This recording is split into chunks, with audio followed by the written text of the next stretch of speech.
It is the top of the hour here in Springfield, Illinois at WQNA 88.3 FM, The Edge. So grab hold of your sequesters because the Flyoverzone is taking off. The zone, the flyover zone. Who thought Hugh and his friends would have a program of their own? Corn-fed madness winging light across the sea. How did it happen? It's a mystery to me. The zone, the flyover zone. You know that it's light on the grits, but heavy on the pone, where the prairie sun keeps shining all the livelong day. Tune in, drop in, it's a computer click away. The zone, the flyover zone. Our amigo's egos on a planet of its own. Comedy and special guests and wigged out poetry. It's only life, it's only radio for free. The zone, the flyover zone. It's time for the flyover zone. Flyover zone. Yeah, talk me out of it. Yes, the Flyoverzone is on the air, so come along with me and let's go find out what's just across the hall from reality.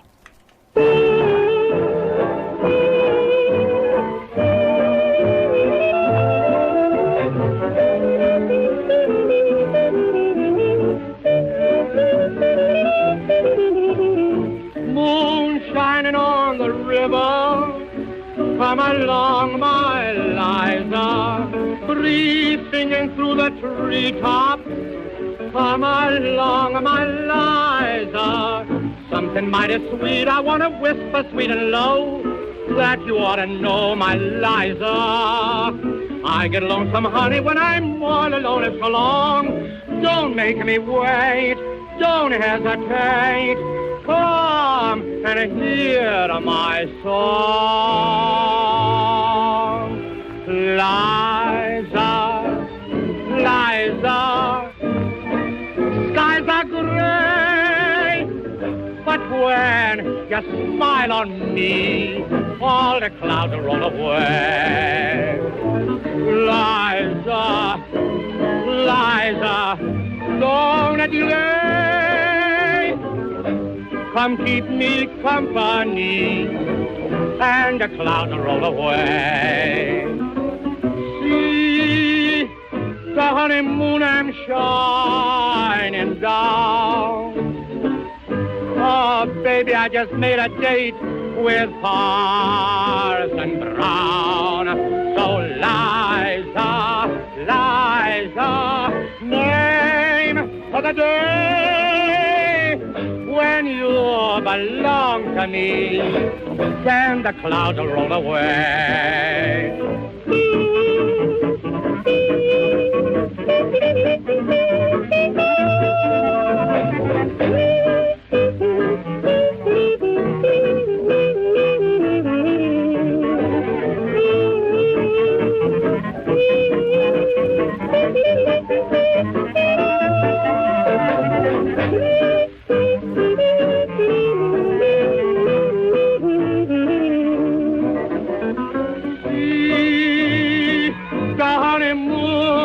I'm shining down.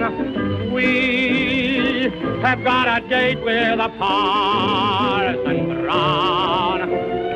Oh, Liza, my little Liza, name of the day when you belong to me, all the clouds roll away. Wow. It's Jolie from what, 200 years ago? Al Jolson. Al Jolson. One of those guys who never needed a microphone. He's been dead for 150 years, so probably is from 200 years. Shortly after the assassination of Lincoln, that was recorded. I believe it is, without a microphone. Yeah, it was one of those rare things, a little man with a big voice. Yes. Asa Jolson. Yeah, it was worked well for vaudeville because he didn't have to worry about it. He could stand there and sing all night and not have any need for amplification. Exactly. Speaking of amplification, good morning, everyone. And welcome to the Flyoverzone, Black Tie Radio for a hat hair world. The only radio program filled with a creamy nougat center and robed in delicious triple dark chocolate for that toothsome radio sensation. Under the watchful gaze of the world's most tempering trolls. We are brought to you this week by Hohenzollerns Industrial Clock Scrubbing. If you gum up the works, we'll clean your clock. A subsidiary of Tomorrow's the World, LLC. Monkey Shine's Motorcycle Club. Hell's Hollandaise, born to raise truffles. Your carmethine bull taco with the Ermine banana seed is waiting. And they'll be doing a whole commercial for us, I think, later on. Not on this show, but later. Oh, good. Interested parties in the repudiated Soviet Union and the Global Spoon Council. The Global Spoon Council isn't going on. The Global Spoon Council isn't going on. So, does anybody remember how it goes? That's really funny. Pick one up real soon. That's how it goes. Each Jane and Joe that's in the know is eating with a spoon. Spoons are graceful, they're the finest stainless steel. A spoon can hold most anything you'd make into a meal. Everywhere you travel, beneath the sun or moon, folks are getting healthier just eating with a spoon. Spoons are graceful, the finest stainless steel. A spoon can hold most anything you'd make into a meal. Everywhere you travel, beneath the sun or moon, folks are getting healthier just eating with a spoon. A spoon, a spoon.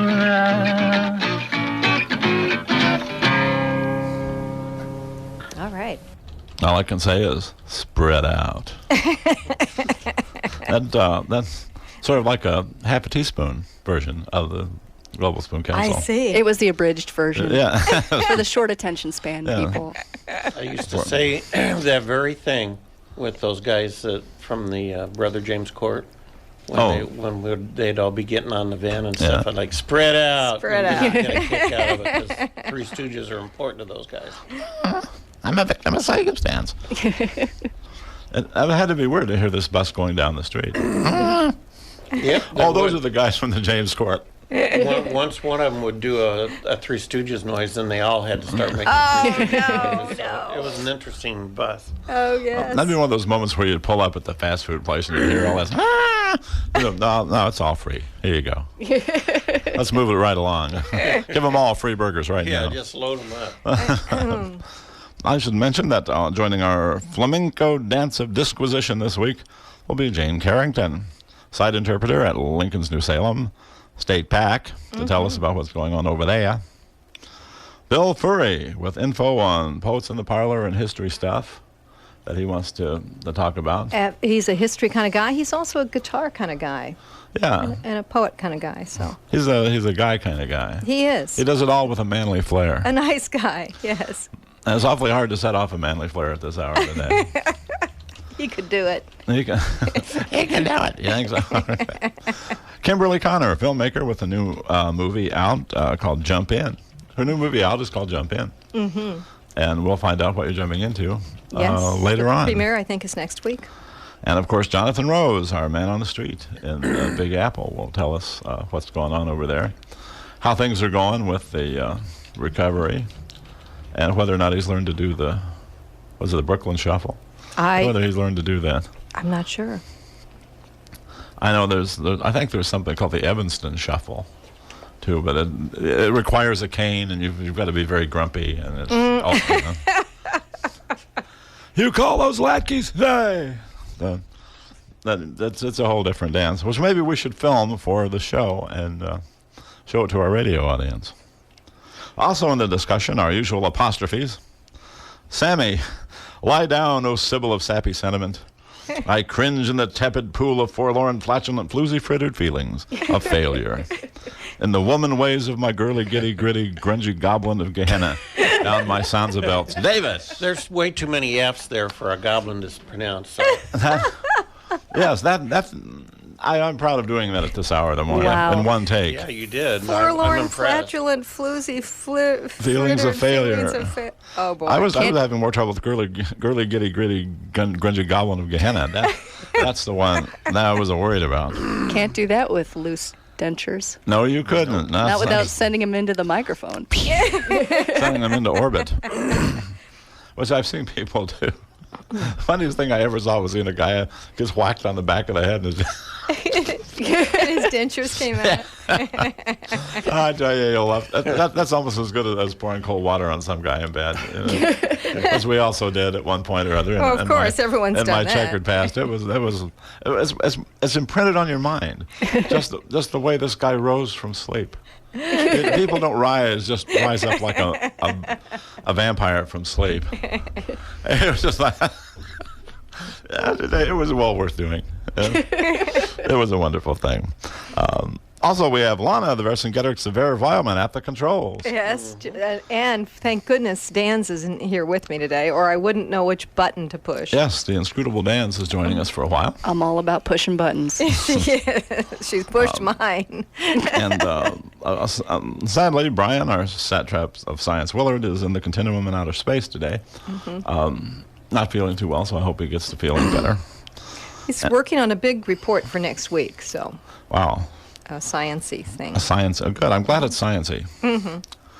Plus, we're going to have some guest hosts in later, Josh Bailey from Prairie Asunder and Chris Maxey, who is a musician in the area, to talk about And just musical stuff. cute as a button. Really? He is. He's yeah. cute as a button. Huh? I've I don't always know, wondered that's about the term that. people use. I don't know what it means, but he is cute. Buttons are adorable. Are they? Well, Yes. I guess I'm incurably male. I didn't pick up on the cuteness necessarily. Yeah. Obviously a smart guy. Yes, he is but, very smart. Yeah. That's as far as I can go with guys that's smart.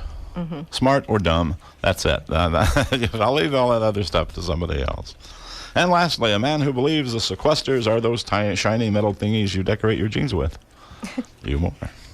And I highly recommend that they decorate their jeans with these things, preferably the rear of your jeans.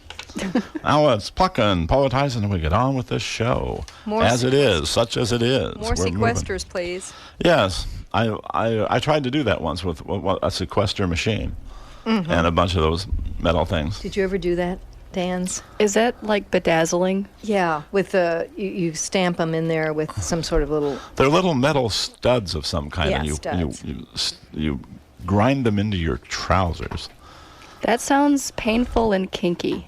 I found it kinky more than painful because, Okay. but it So if you do it right, no injury occurs. no injury should occur.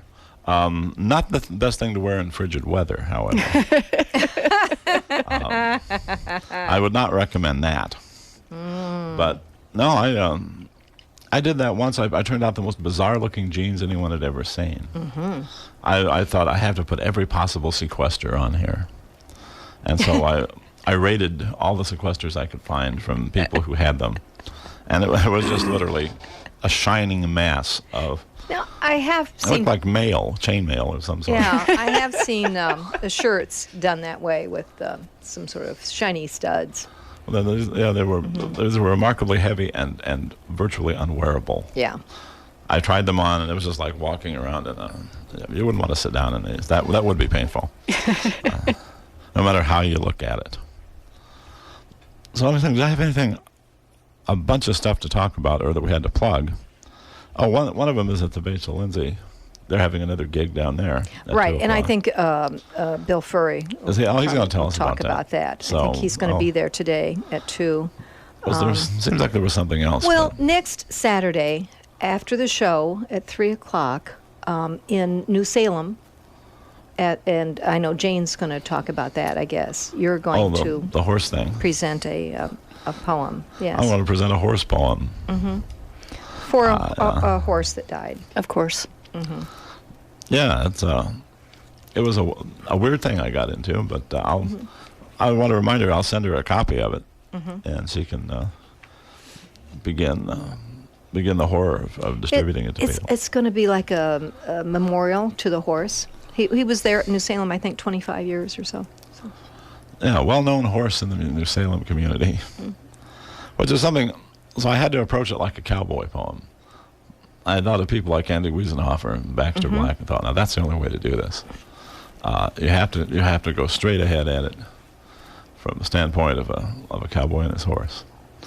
So we will. I think it's going to foot the bill. Sometimes I'm actually smarter than I appear to be.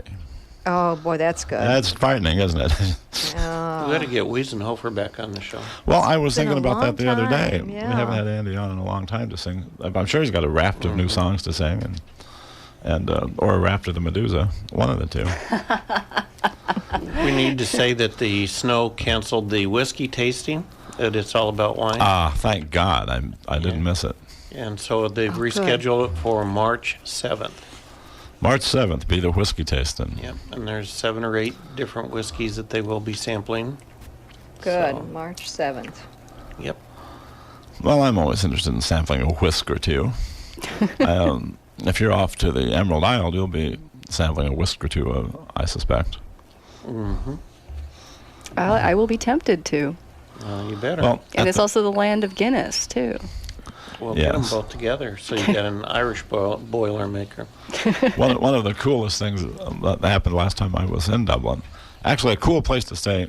You probably already got your spot in Dublin. I do. I've picked my spot.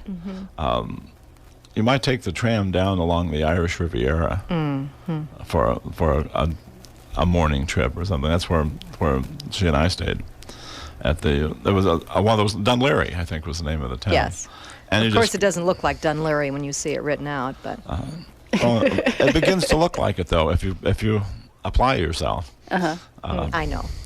But you just you go. There was a very quiet little place. You go down the steps. You get on the tram. You go right into Dublin, and I guess part of the Irish Sea comes in along there. It does. And it has a nice long walkway, and you can go down to all these different things. And James Joyce's museum is down there. It is.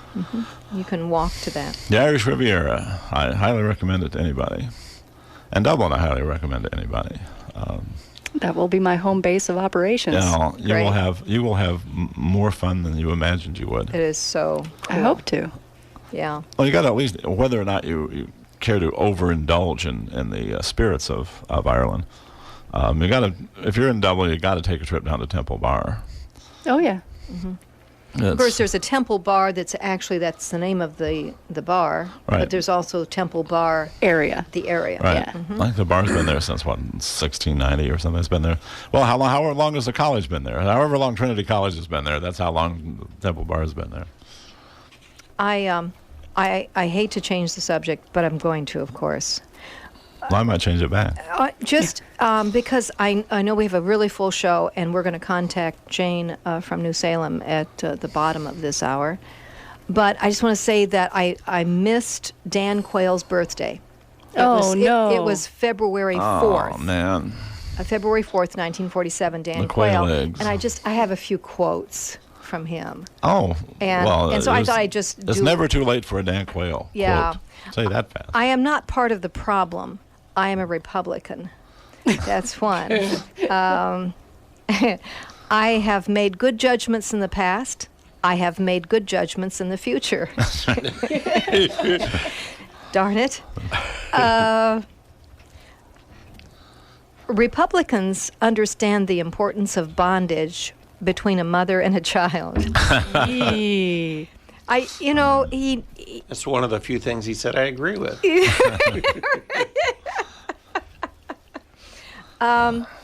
the future will be better tomorrow.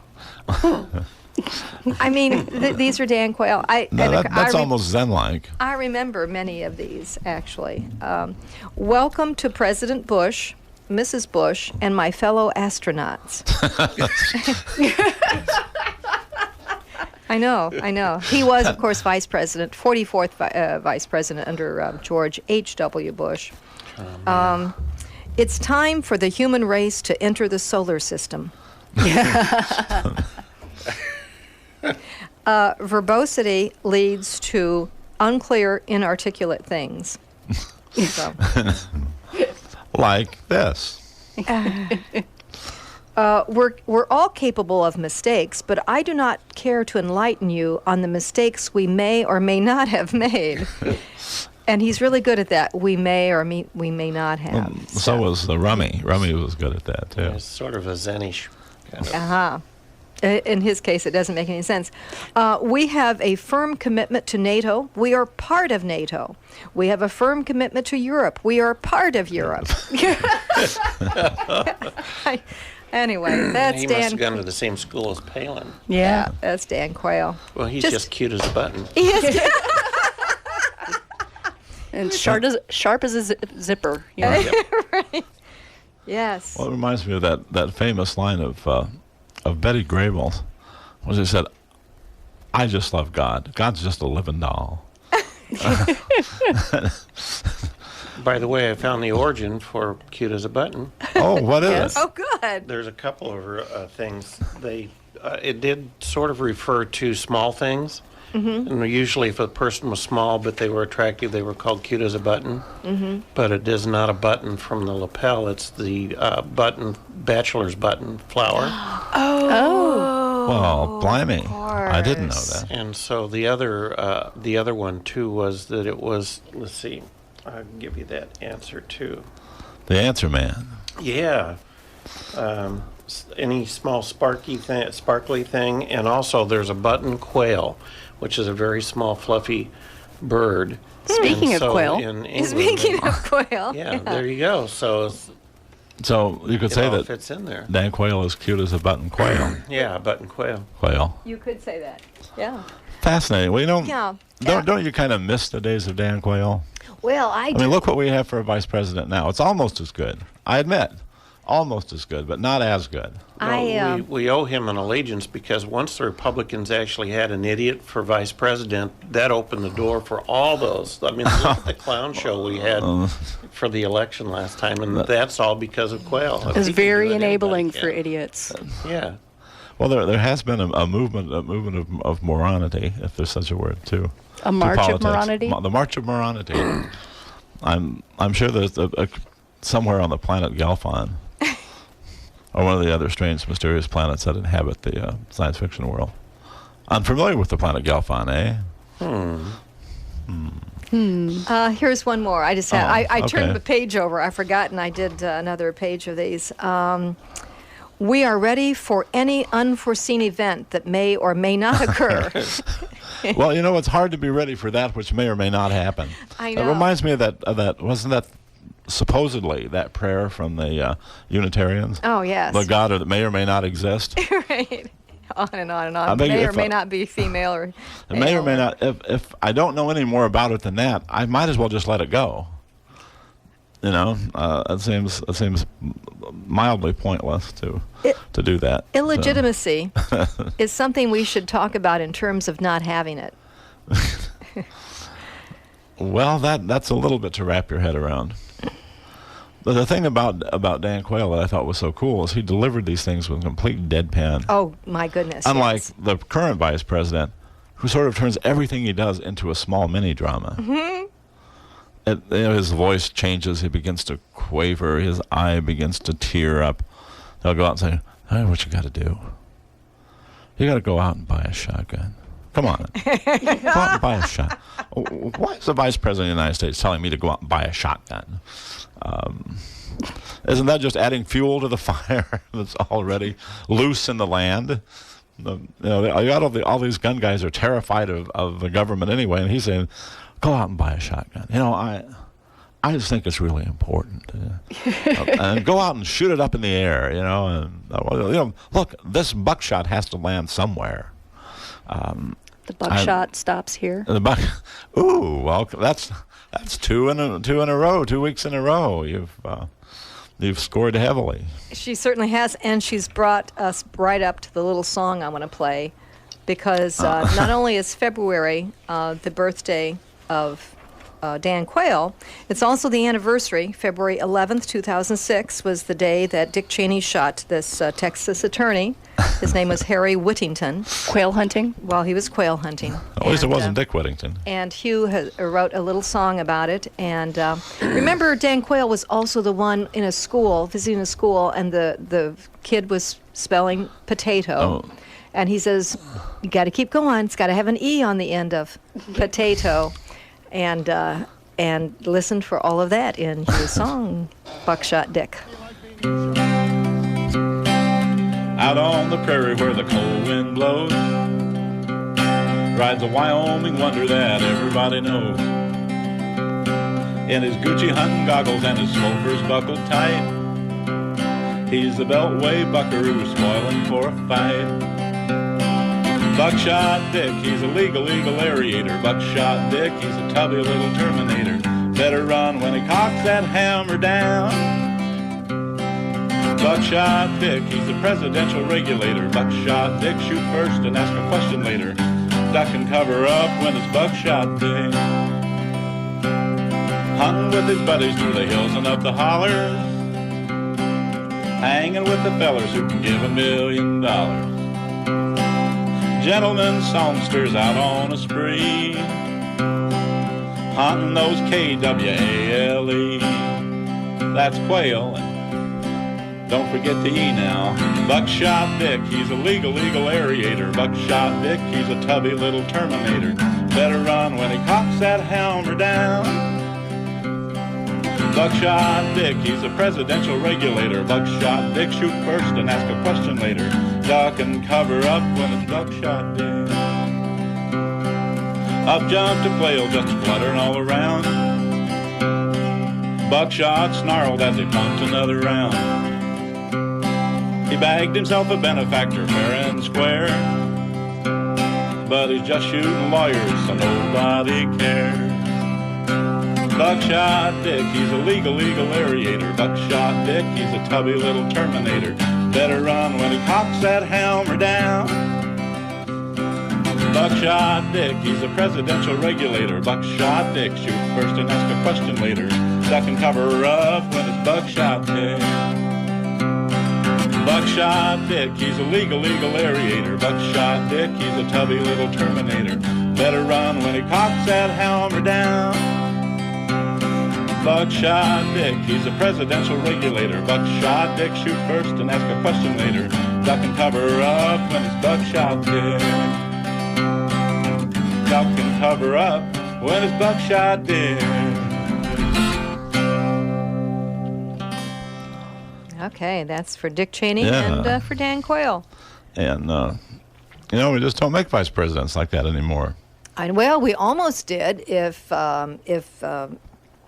McCain had been elected. No, she was a pale imitation of Dick Cheney. But don't you I'm sure that most of the folks on the left wish that who's the vice president? Joe Biden had a little more Dick Cheney in him. If Dick Cheney wanted something from Congress, he'd just go down and snarl at him, and they pretty much get things going. And take his buckshot with him. Those great answers like, "Aren't you afraid this will run the country?" So what? That's what you need. A little. Joe Biden needs a little more of that and a little less of the soap opera stuff, I think. Ah, I see. The folksy stuff. The folksy stuff. I remember Illinois had a governor once who had that problem. Upstate, he was a very urbane, sophisticated antique collecting machine, dynamo. Downstate, of course, he just roll his sleeves up and drop his G's and do all that stuff. That wouldn't be Thompson, would it? Big Jim. Mm-hmm. Who ended up as the attorney for our other governor, who wasn't a very good attorney because the other governor's in prison. He was for Ryan's attorney, wasn't he? He was. Was it Blagojevich's attorney? I can't believe he was Blagojevich's. Oh, no, he wasn't. He was Ryan's attorney. Right. Mm-hmm. You're right. He was Ryan's attorney. Yes, who just got out of prison. He was Ryan's hope. I know what happened to that. Yeah, right. I'm going to go contact Jane Carrington. All righty. Will you write back? And I want to find out how Dan still likes her new car. Well, I know it was. It was looking very electric sitting out is. there in the ice. If electricity is purple. It is. Yeah. In case you were wondering. Yeah, I'm liking it just fine. Handles all right in the snow. I don't know how it handles in the ice yet. I didn't get a chance to find out on Thursday when the storm occurred because I left work early to avoid that. And speaking of the storm, let me remind everybody, be very careful on the steps outside today. Oh, man, that's terrible. There was a storm over the weekend, and there's a good bit of ice out there. And apparently, due to budget cuts, we don't have salt to put on the steps. So please be careful. use the handrails. There, if you can, dig the handrails out and get a hold of them. You know, one of the things, if you don't have salt, they could at least provide a pick. Yeah, something there to. We chip don't away. use the pick anymore in our culture. No, ice picks are only for homicidal maniacs, really. Well, maybe you should keep the pick locked up, but I mean, you should have a pick available.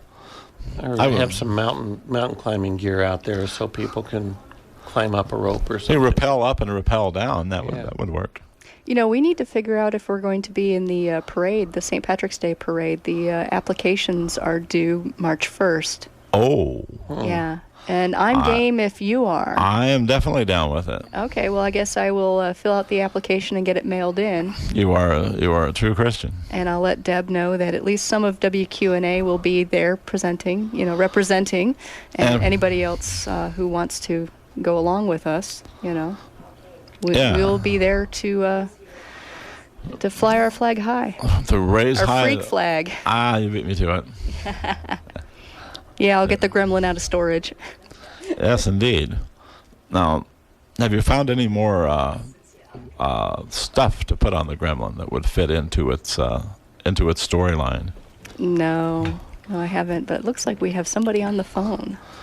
Yes. Possibly so. Yeah, this is Jane Carrington from a site interpreter from New Salem, Lincoln's New Salem. Hi, Jane. Welcome. Hello. Welcome Hey, to hey. the Flyoverzone.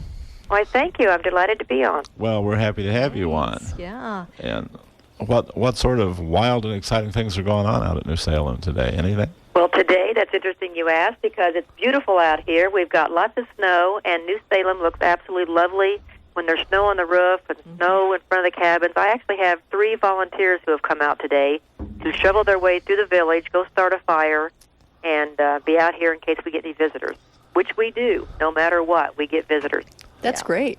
Well, I don't know if it works like some things, but I used to find that when I was running the library, on the worst possible days, I mean, it could be sleeting all day long, and I would have more people in the library than would come in on a beautiful sunny June afternoon. I actually had 2 ladies from St. Louis a few years ago that came out here in the middle of an ice storm. The daughter was 70, the mother was 90. And they were determined they were going to walk to the village. And I said, no, it's pretty icy out there, and you're not dressed for it. They had pretty little pumps on and their hose and their nice little wool jackets and their cute little pin and their scarf around their neck. And we finally had to convince them, because we were going to actually close. It was that bad. You really need to head back for Springfield for your own safety. It took some convincing. That's funny. That's Yeah. well, a lot of times I was saying this to somebody else because we have the Lincoln's home here. That's in Springfield. We have New Salem out there. A lot of times we forget that people come a long ways to see these things. And this is part of the plan. It doesn't matter. They made this plan a year ago. Right. They weren't planning for inclement weather. Yesterday we had people from Louisiana and Minnesota that we were part of their plan. And they've got, this is their shot. Like a lot of us, we can go out whenever we feel like it. Right. I get people from all over the world. I mean, last week I had Peru. I had some from Korea. I had some from China. This is the plan. They made this plan. We're part of that plan. So they just cross their fingers and hope for the best. I know. That's weird. This is like the Lincoln Triangle right in the middle of Illinois. Oh, yeah. And they come out here on their Lincoln pilgrimage. We're part of that.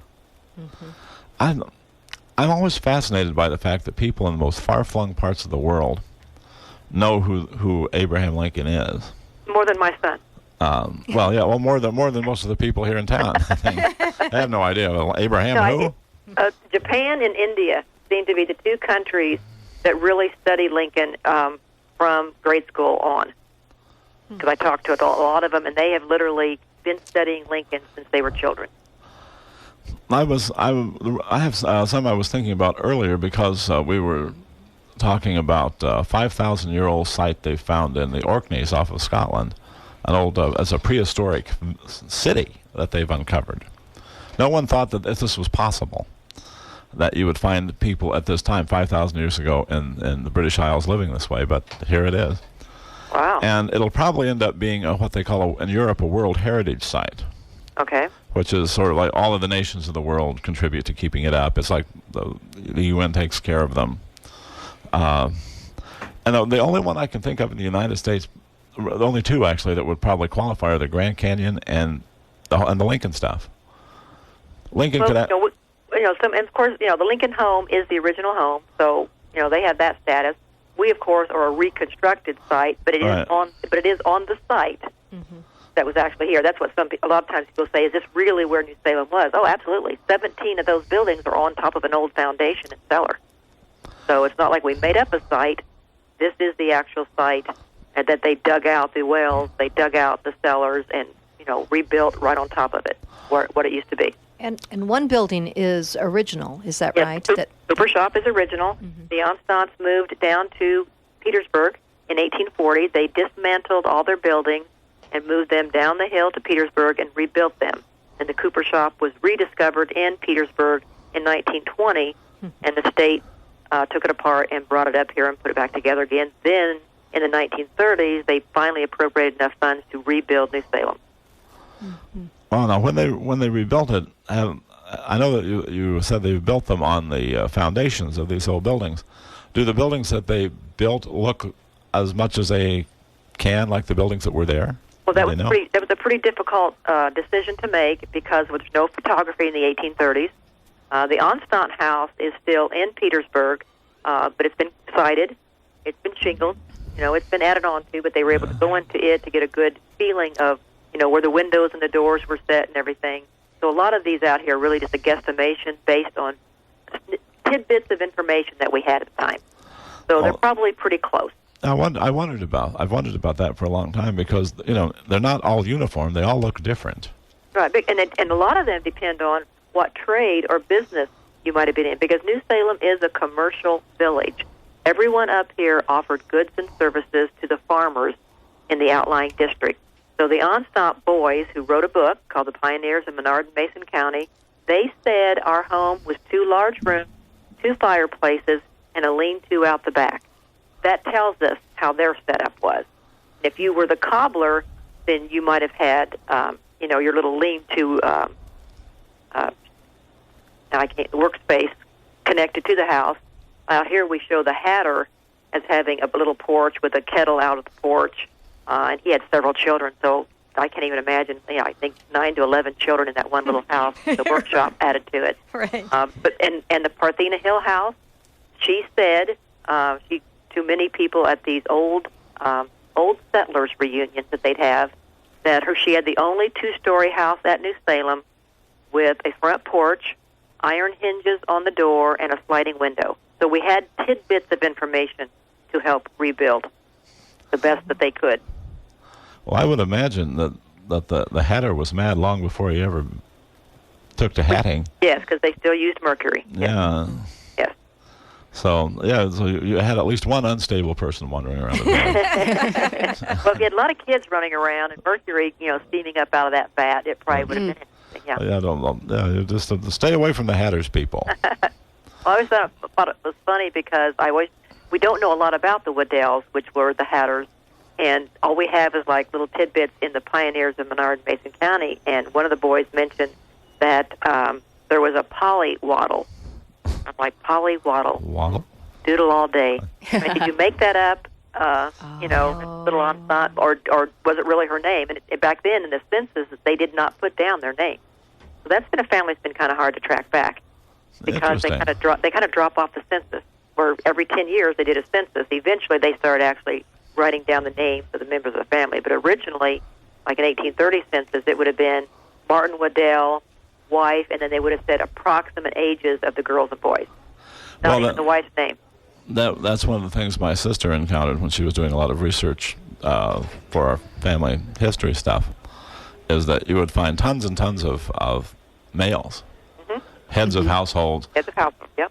And occasionally you would see the children named, but you'd almost never, it'd be so-and-so and the missus or whatever. Right, and approximate ages. I mean, did you not? I mean, that's why I always say, did you actually ask them their ages, or did you ask a neighbor about that family across the street? Huh. That's what I always find. It's like, who actually told you what the spelling of the name was? Because sometimes they're just wrong, so you might not even talk to that family. You talk to a neighbor because that family wasn't home, and they said, oh, there's the husband's about so-and-so age, the wife's about this age, and there's children between 9 and 12, and there's one between 14 and 15. I'm like, if you would have asked them, they would have told you exactly how old they were. It was interesting how they did the census. It was pretty kind of odd there. Yeah, very loose. And it was a lot of our people came from Virginia in the South, so if you had other people on the place, they often weren't even mentioned at all. Anyone who was working on there, it was just it's not very accurate. No, sometimes they were listed as hired hands. Right. Sometimes they were listed as indentured servants of such and such an age. It's interesting. It's interesting to look back at some of those because both sides of my family pretty much came from what they call the upland South. But when they first hit the land, they were in Connecticut. But then eventually they started migrating south and then west, and then eventually up north to Illinois. And that's pretty much how all these people start out. Well, the way we got to Illinois was pretty much the same way. We came up out of Virginia into Kentucky when it was still Virginia. The Cumberland Gap. And then through that into Illinois in the early 1820s. Yep. One of our ancestors actually was an investor in the Talisman. Oh, really? Really? Yeah.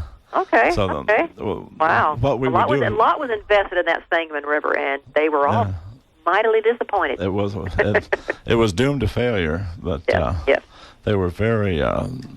That's what they do. They'd move into an area and either establish a salt works or some other kind of a business and look for things to invest in. Mm-hmm. And it's just one of those weird things. I just discovered that a few years ago that one of them actually was an investor in that. So we have a little link to the New Salem gig in a way. Yeah, even the New Salem, or the Talisman story, if you can find the old Sangamo Journal and read about when the Talisman was coming to town and the big parties that were held, there's quite a story right there. Everybody was in on that party because they had high hope for what that meant. Yeah. We're going to make it like a little Mississippi or something, but Yep. They didn't count on the craziness of the Sangamon River. No, and right now you could practically walk across it. I know. I often thought out here. Yeah. The last time I canoed the Sangamon River, it was so far out of its banks that I kept getting off the river. Mm. Because a lot of farmers have built their they've widened it, and then it makes the water rush down it even faster, which erodes it even more. So it's not. My husband said when he was a kid, lots of places out there you could throw your fishing line from one side to the other. But now, due to erosion and everything, it's actually wider, but it certainly is not deeper. Well, and it doesn't seem to freeze up the way it used to. When my grandfather was young, he used to tell me that he could ice skate all the way from our house into Springfield on the Sangamon River in the wintertime. The temperatures must have stayed, below zero for a while. Yeah, I mean, I always thought, what a strange thing to do to skate the Sangamon. No one has suggested doing that recently. No kidding. My dream is always to go out there and pull out all those trees that have probably been in there since before Lincoln's time, because that was one of the platforms he ran on, is to widen and deepen the Sangamon River, and to get all those trees out for navigation. But it would be a good time to do some of that stuff, and who knows what sort of things you would find archaeologically out there. Oh yeah. Oh heavens, yeah. You might find out that the whole area was much bigger than you thought. Yeah. Yep. I've often wondered about that because rivers change course, and sometimes they ebb and flow. You don't know what you might find in the banks out there. The sandbars really changed. I've noticed that just in the 5 years I've been out here. And even when I first started working out here, we had a few pretty good floods there the first couple of years. And once they went down, the sandbars had completely moved. because of the flooding and the flow and the rush of the water. Right. So where you fished at last year, you may not fish at this year because your sandbar moved on you. It's moved on, folks. It's on a different place now. Yep. Yeah, that's what. A lot of times people forget the rivers are living things in a way, and what the river may have been, 300 years ago or 1,000 years ago is not what it is now. Oh yeah, Probably. I'm sure that the river was in some ways definitely closer to Saw and Grist Mill than what it is now. Because it was water powered, but they built that mill dam that Lincoln got stuck on to divert water from the Sangamon River to their Saw and Grist Mill. I know there's a place in West Virginia. That's the New River is considered a prehistoric river, and it runs in a different direction, I think, than the rest of the rivers in West Virginia. And it's kind of a neat thing to go there because it's still alive. It's the prehistoric river is still there, and you can actually go and dip your toes in it or canoe it if you're brave enough. And one of its claims to fame is that the bridge over the New River was used in a truck commercial years ago, and they bungee corded a pickup truck from the bridge. I don't know if anyone remembers that, but it was quite a sight. Somehow I have a feeling, as a person who's a site interpreter out at New Salem, I have a feeling the guys at the ranger station were probably not overjoyed that they were bungee jumping a truck over the New River. I'm sure that they picked a time when they were at lunch. Yeah, because, right, exactly. Right. This is like I can't see getting a permit for that very easily. It's a national heritage site, I think, because of the ancientness of the river. And these guys are jumping a truck over the top. I know. Yeah, I know. like we've been asked for strange things like that. Like, Ghostbusters and Ghost Breakers and Ghost Hunters and all that kind of stuff, and we're like, no, and no. And no again. Once you open the floodgates to that, Yes, no, you're not coming out at night and looking for ghosts in New Salem. No, sorry. Before long, you'll have like a reality show, Well, we could have a great one out here, trust me. Oh, I have no doubt about that. But it would be opening a Pandora's box you would find it difficult to close. That takes away the historical significance, and we're not going there. Mm-hmm. Good. Now, the Talisman boat, you probably don't remember that. My husband does. Yeah, when there was enough water, I've ridden on it years and years ago when there was actually enough water in the Sangamon there to do that. And a lot of people come out and ask about it. Mm-hmm. It's still sitting on the bank across down by the river, but that was a family-owned business. Mm-hmm. That was run by the Trone family. So the family no longer has wanted to do that since Mr. Trone passed on. So it's sitting there on the bank. That's too bad. Of course, I don't think there's enough water in it. I was going to say there it'd be kind of cool to float the boat, but there's no way to float it out of there. No. You'd have to helicopter the thing out. Pretty shallow right there, yeah. Now, I was welcoming our two guest hosts. Yes, we've got our guest hosts are in the house. Josh now. and Chris here. Yeah. But so have you talked about next weekend, the event next weekend yet? I was just about to, as a matter of fact. I wanted to tell you by way of the event next weekend. The horse poem is done. Did she faint? The what is done? Oh, the horse. The poem for the poem horse. for the horse. For Bay. Oh, for Bay. Okay, well, next weekend is our Celebration of Life memorial service for Bay, our beloved Morgan horse that was here for 22 years. He passed away in December, and we are going to celebrate the life of an extraordinary animal that everyone loved. He was definitely the ambassador to New Salem. He usually was the first one to greet you when you walked into the village and the one to tell you goodbye when you left. So we are going to have a nice little celebration for him. There's going to be hot chocolate and mini muffins from the OMG Bakery in Petersburg. There'll be a slideshow, a eulogy, a poem by some fella named Hugh. Yeah, you can't. Music, yeah. I promise. I was with Bay on his last day, and I told him that we would definitely celebrate his life and we would not forget him. So we're going to bring in a lot of people, a lot of old volunteers that haven't come out for years. I hope will come out to pay their respects to this wonderful member of the New Salem family. I had heard that you were having horse burgers. I guess I must have been Shame on you. Sam. Shame on you. Sammy. Yeah. Shame. Now, who is that so I can remember? This Yeah, is that's, Sam. that's Sam Davis. We'll put a special scarlet letter on him so you can spot him. Yes. Yes. And this is I next. have an interesting pitchfork here that I bought over there at Arthur that has your name on it, Sam. So yeah, the poem is done. I'll send it to you on email or something so you can Excellent. see it. All right. So the celebration will be next Saturday, March 2nd at 3 p.m. at the auditorium at Lincoln's New Salem State Historic Site. Yes, and we will look forward to being there. a nice auditorium too. Right. Oh, yeah. So it's a good venue and a good reason to be there. Absolutely. Well, I hope this was rather painless for you, not as... It was. It was actually fun. We'll do it again. We certainly will. I was just going to invite you to come back, Well, and I'm I'd glad love to. you'd love to do that. All right. Thank you. Thank you, Lana. You bet. Thanks, Jane. Bye. Right, bye-bye. Bye. Jane Carrington. Yeah, Jane Carrington from the New Salem State Historic Site. And now we should welcome our co-hosts today. Yes. We've got Josh Bailey and here with me, and then Chris Maxey in there in the other studio. Hey. Alive and well. And I know that you guys have some kind of a project going on now for local music, right? Do you want to talk about that a little bit? Or? Yeah, basically we're kind of in the planning stages. We're trying to come up with a way to end some of the competition in the local music scene and work on a lot more cross promotion and try to get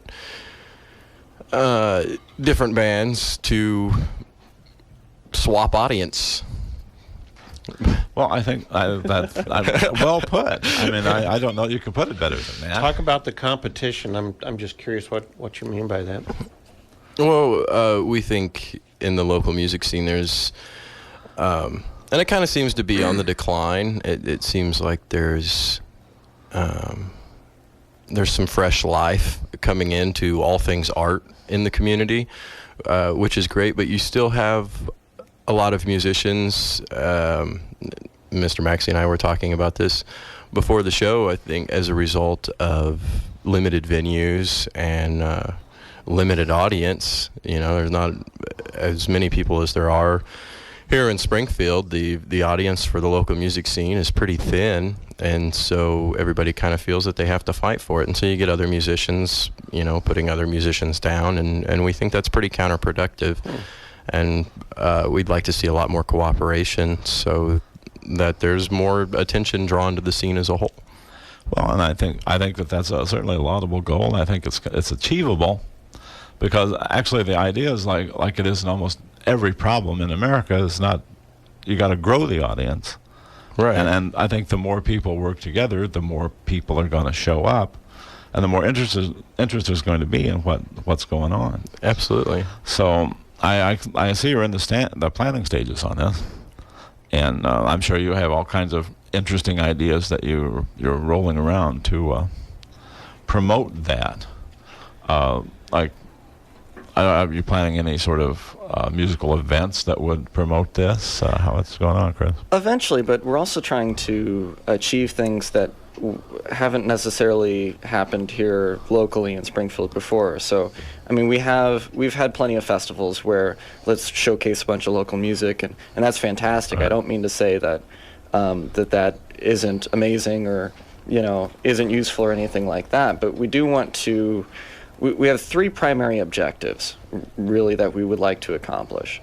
We'd like to be able to connect musicians together and local music groups together, and not just locally, but also with neighboring towns as well, so that that way there can be some show sharing. If a band from Decatur really wants to play Springfield, well, let's hook them up with a local band that they can do a show swap for.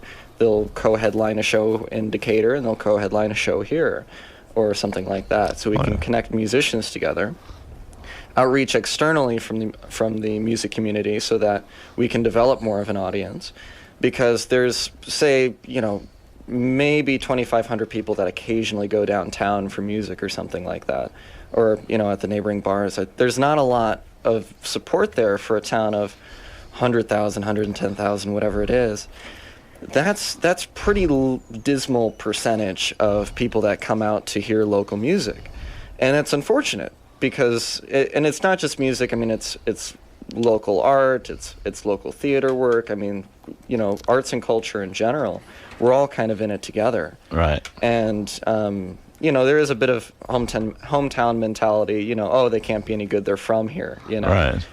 You have that kind of thing in just about any town, but we want to be able to draw more of an audience and a higher percentage of people in town.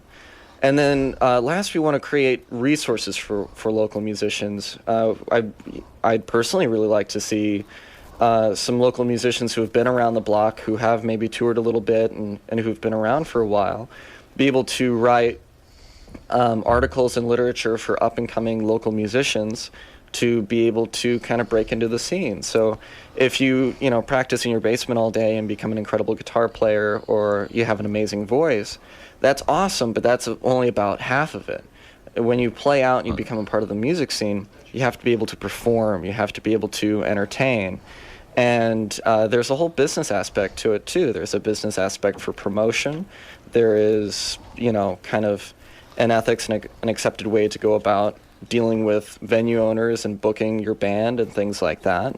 Right. And there's a whole other business side of it that is almost completely separate and apart from the music itself. So to kind of make the threshold for getting into the local music scene lower. The more people who are involved and the more people who are helping each other out, the better. Well, what you're describing sounds very much like the old guild system from Europe in the Middle Ages. You have people who have done this for a long time. They're maybe considered the master artists, and you have people who are coming up, especially people. There's so many pitfalls you can avoid. There's no reason to reinvent the wheel every time you do something. Other people have done that already, and they can say, well, it's up to you, but I can tell you a way that you can avoid this particular problem or that problem and move yourself ahead that much more. And also it would give musicians a chance to mix with one another.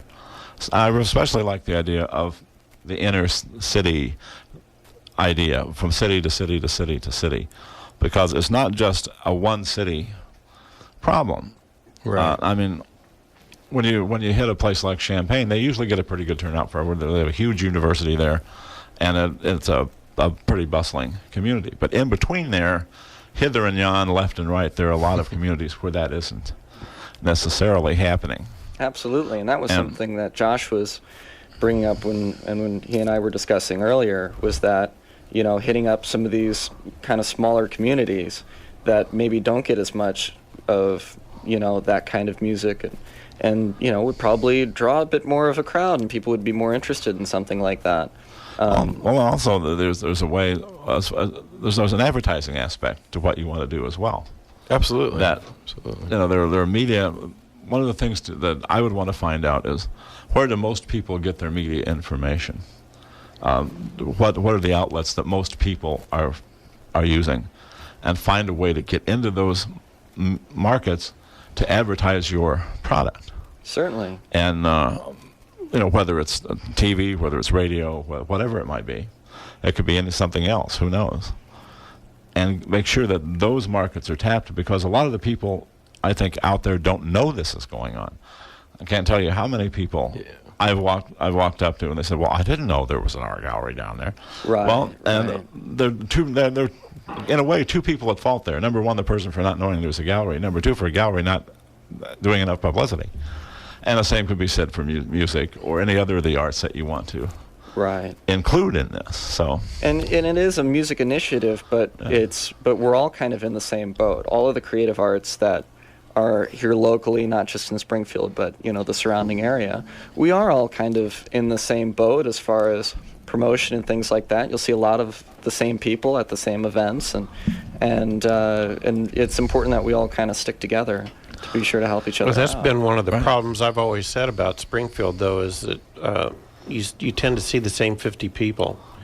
So if you go to an art opening, you'll see the same 50 people as if you go to the Highland Games and watch the guys throw tabers or whatever that thing is. There's this group of people, and to get them, to change their ways and leave the television, skip Wheel of Fortune for one night and go listen to some music is I think the biggest goal that you can have. Yeah. The other thing that I wanted to bring up, sorry, I didn't mean to cut in, is the venues themselves. Are you guys going to include the businesses? Because what I see is that a lot of the places will get 2 bands that they like, and they just keep playing those guys over and over and over again. So you know that if you want this kind of music, you got to go to this bar. And that I think is a real problem for musicians, because a lot of people go to the same bar all the time. So if they're only going to see those 2 bands, they'll still keep going to that bar. So that rotation, among the businesses, that's where you need to really hit them. Absolutely. And we'll be right back. I'll do a hard break. I figured that. It's time for the top of the hour here at the Flyoverzone. Time to stop and smell the flowers here at the Flyoverzone. This is the Flyoverzone, and we've come to the top of the hour here in Springfield, Illinois. WQNA 88.3 FM, The Edge. Here at the Flyoverzone. I'll get up. So what is our phone number? We're back. It's 529-0312. I thought Off that's the what it top was. of my head, I know that. And Chris was just introducing himself to Bill Furry, who's almost ready to go on the air. I thought we'll do a little dance of the seats here. I'm gonna get up and let them come in for a while, because I already said my 2 important things, and they can talk about it. Okay. Well, I'll tell you what, Josh, can we move you over here? Sure. To this mic, Yeah, and we're I'll gonna- put Bill in here. In the meantime, We just do it on the air, folks. We don't we don't care. In the meantime, I'm going to play a Bill Furry tune. play a Bill Furry tune. And the one that we had at home, but he brought me a new CD, but we'll play this one first. Okay. This is for, of course, our good friend Kate Hawks. And we'll be right back with Bill Furry and our guest hosts, Josh and Chris.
We're back on the Flyoverzone. That was Bill Furry with Trout Lily Tango. And here's our host, Hugh Moore. And speaking of the Trout Lily Tango, we now have Bill Furry himself. Himself is in the studio. Good morning. Thanks much for having me. Well, hey, it's great to see you. We haven't seen enough of you these days. Well, I don't get to all those events that we were talking about. I don't get to the Highland Games and all the art openings, but I'm going to try better. Well, the general consensus is we're going to work on trying to bring in a whole bunch of people we've never met before. Yeah, there's some people who never leave home, and there's some people who never go home, and I'm one of those people who never leaves home. Well, we've got to figure out how to pipe it into your house then. Well, believe me, with cyberspace being what it is, we will find a way. You'll find me.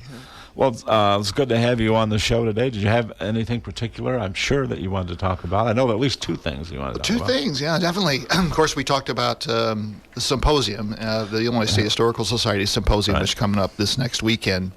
And that's, we were talking about the range of people who comes to these events. And it's the same with the Historical Society. People who are really passionate about history belong to every history organization you can imagine. And they will come to an event like this.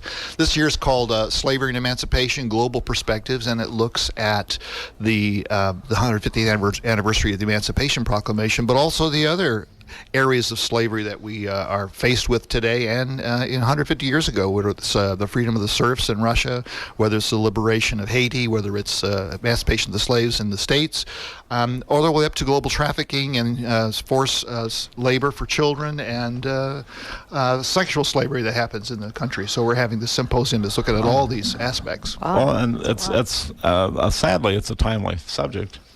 More so than people think. Yeah, there's much more slavery left in the world than we would like to believe there is. And just because of the things we've been talking about earlier, it occurred to me, now you have this symposium goes over a couple of days, right? Mm-hmm. 3 days this year, or 3.5 days. It would be kind of an interesting thing to see if there was a way to work a musical interlude into that. Oh, I see what you did there. Very good. I'm doing my best. That's it. That's what we're talking about. You got to keep thinking all the time, because there are people there that haven't been to a concert. I promise you. True. And we had Eileen on from the Lincoln Museum. From Makovich. She was here. Yeah. Mm-hmm. We had a very interesting conversation because she's very much a historical person, and she mentioned Disraeli. Yes. I mentioned Disraeli in some offhanded manner. She said, "Oh, well, Disraeli's one of my favorite people." I said, "Well, mine too." So we had a little Disraeli conversation. You brought up only on WQNA. Yeah. Yes, you brought up Disraeli because she was talking about Mary Lincoln and how she was spent on clothing, how much she spent on clothing, and you said, "Well, Disraeli spent a lot more money on clothing than Mary Lincoln ever did." Oh, yes. Yeah, which I'm sure he did. And Disraeli in his early career made a point of decking himself out in such a manner that you couldn't possibly miss him. He was flamboyant before Oscar Wilde. Yes, he set the stage for flamboyance. And I think she was pleasantly surprised that someone else knew who Disraeli was. And yes, you're right. She's a very engaging woman who runs the Lincoln Presidential Library Museum Foundation, right. And she's been very helpful in supporting the society. Put this symposium on this year. Now, the name of the society that you represent is called the Illinois State Historical Society. Yeah, been around since 1899. I haven't, but it has. Is there another historical society that competes with it? There's not a society that does. I would say that there's a lot of institutions that, whether they're all fighting for the same dollars, but we won't say that they're competing so much because we're focused strictly on Illinois history, and the Historic Preservation Agency is the state organization that takes care of all the sites. We don't deal with sites at all. We deal with intellectual properties, which would be publications. And all right, so you guys are doing the bookend, the egghead end of this. The egghead. That's very good. Well said. Well, I got to be good for something. And you guys do that end of it, and they do the maintenance of the oh, yes. They have the properties, and we don't deal with properties at all. They also have a symposium, and they have a journal of their own as well. Well, I guess that's what I was thinking about, because it's not really a competition. But I remember there was another name that had its own symposium and its own thing, and I thought, well, there's so many symposiums. Which one? It But used you're to the be the same. historical. It used to be the same, and in 1997, the society broke off with the state because we used to be associated with the Illinois Historical Library, which no longer is the Illinois Historical Library, is the Abraham Lincoln Presidential Library, and the association of the state with that is kind of difficult to distinguish, and we wanted to make our own identity. Well, and it's a good thing that you did. I think And so. Now you are the shop foreman over there, right? Shop foreman, executive director, shop foreman, chief cook and bottle washer, whatever it is. As they say in Les Miserables, you are the master of the house. Well, so to speak. Ask my office manager; she believes that. Well, Yeah, and Hugh may write you a nice song for that. Master of the house. yeah. So I know that you have the historical symposium coming up dealing with slavery, a highly important topic. Now, you're dealing also with current slavery problems. Who are some of the speakers and writers that you have coming in for that? We have a group, let's see, the Wilberforce Institute for the Study of Slavery and Emancipation comes from Hull, England. 4 gentlemen coming over to talk about the ending of slavery around the world and the English and the Wilberforce influence on that. We have Peter Kolchin coming from University of Delaware, who's an expert on Russian serfdom and slavery in the United States. We have a group called Historians Against Slavery, which is a group of students from Bradley and from Western coming to talk about social issues, contemporary issues. And scholars from where you can imagine, Georgia, Missouri, Chicago, Carbondale, Eastern, Western. They're just coming Now, up. where will they be located while they're doing this? Everything will be housed at the University of Illinois Springfield in the Public Affairs Center, at least for Thursday and Friday. And on Saturday, we're going to screen some documentaries, one about slavery by another name, which is about prisons in the South, and the other one's called Between Two Rivers. It's a documentary about Cairo since Reconstruction up through the bombing of the dam over on the Mississippi in Missouri. Well, and it's marking, a nice day for slavery. If there is such thing as a nice day for slavery, wasn't Mississippi just ratified the 13th Amendment? Just now did. Just this last week or so, they finally got around to saying, slavery is not such a good thing. Nothing slow about them. Well, one of our speakers is Matthew Holden, who's from Mississippi, and he's an excellent scholar, works at the University of Illinois Springfield, but he has a long history in civil rights and publishing about social issues. Well, he may want to bring up the fact that, hey, this has finally happened. All of the states in the Union now are on board. Being against slavery. Yeah. Better late than never? Well, yeah. At least they're against it now. They're on the record as being against it, which I think is a step in the right direction. They could have had their fingers crossed, though. Yep, we don't like it. Mm-hmm. Well, I guess they tried in '96, but due to clerical error, it didn't work out or didn't go through. Oh, is that right? So it's kind of one of those heat of the night moments, I think. Clerical error. So you all want to have a clerical error this afternoon? Well, I believe it sounds like a good idea. We'll do that before lunch. Yeah. Well, let's see. Well, this looks like a clerical error right make there. sure that doesn't get delivered this morning. Anyone want to call in? 529-0312. If you're from Mississippi, let us know how happy you are. I've got relatives from Mississippi, and I go back to Mississippi back in 1850, 51, Wow. 52. So I think we were tenant farmers, something like that. Mm-hmm. Well, I have a southern connection, but we were I guess what you'd call reptiles. We from the 17th century on, we were trading settlers for land. We were bringing settlers from England and getting grants, big land grants, and almost the whole history of my mother's side of the family is one land grant. And then there's a court problem, and then you have another land, and then they trade land with this one, and land with that one. It's insane. So you're gentry. We were gentry, yeah. I was desperately trying to avoid that word, but we had the big. I actually had several of the big houses. It was a prolific family, and many of them survived, which was they would have like maybe 8 or 10 children, and like 9 would survive. I think I have a white trash background. Yeah, My right, great me too. great grandmother was married when she was 14, so probably had 5 kids before she was 20. Oh, yeah, well, I was going to say we might have seen you somewhere, but we might have worked for you. we might, if we had any property. Actually, we did have. You might have owned me. The Critchfields did have property in Mississippi, so I don't know. Oh, that's funny. Come to think of it, we were all over the place, so we probably did know you guys.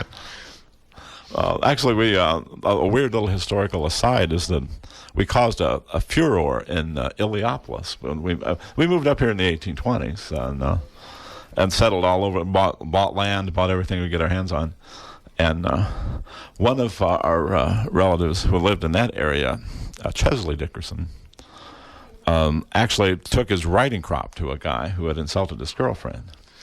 Honor is a big thing in the South. Well, Chesley said, "Well, you will not speak that one." Whack, whack, whack. He was beating this guy. The guy said, "Well, I'm going to come back," and we said, "Well, you all come back." And there was like a gunfight in Illiopolis.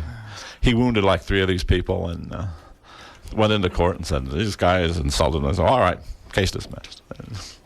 That was a caller. It was Dooley. He didn't want to go on the air, but he said we needed some bacon. We're awesome, but we need bacon.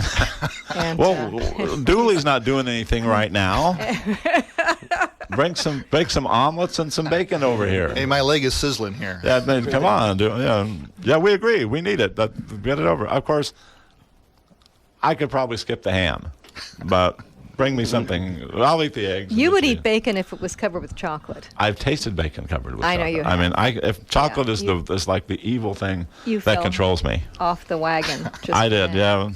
I was thinking, is this a good time, Bill, to put on Venus and Flannel? Oh yeah, it won't sizzle, but maybe Dooley's eyebrows will go up. Okay. This is Bill Furry just brought in this new CD, and what's the name of the new CD? It's Outcroppings 3. What does it say there? Tunes and songs from a decade in the woodshed. They should be. Can we play these on the air? I never leave home. I never leave the woodshed. And this is Venus and Flannel. An interesting idea.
Bill is not just another pretty face. He also is playing that lovely song on the guitar. And here's our host, Hugh Moore.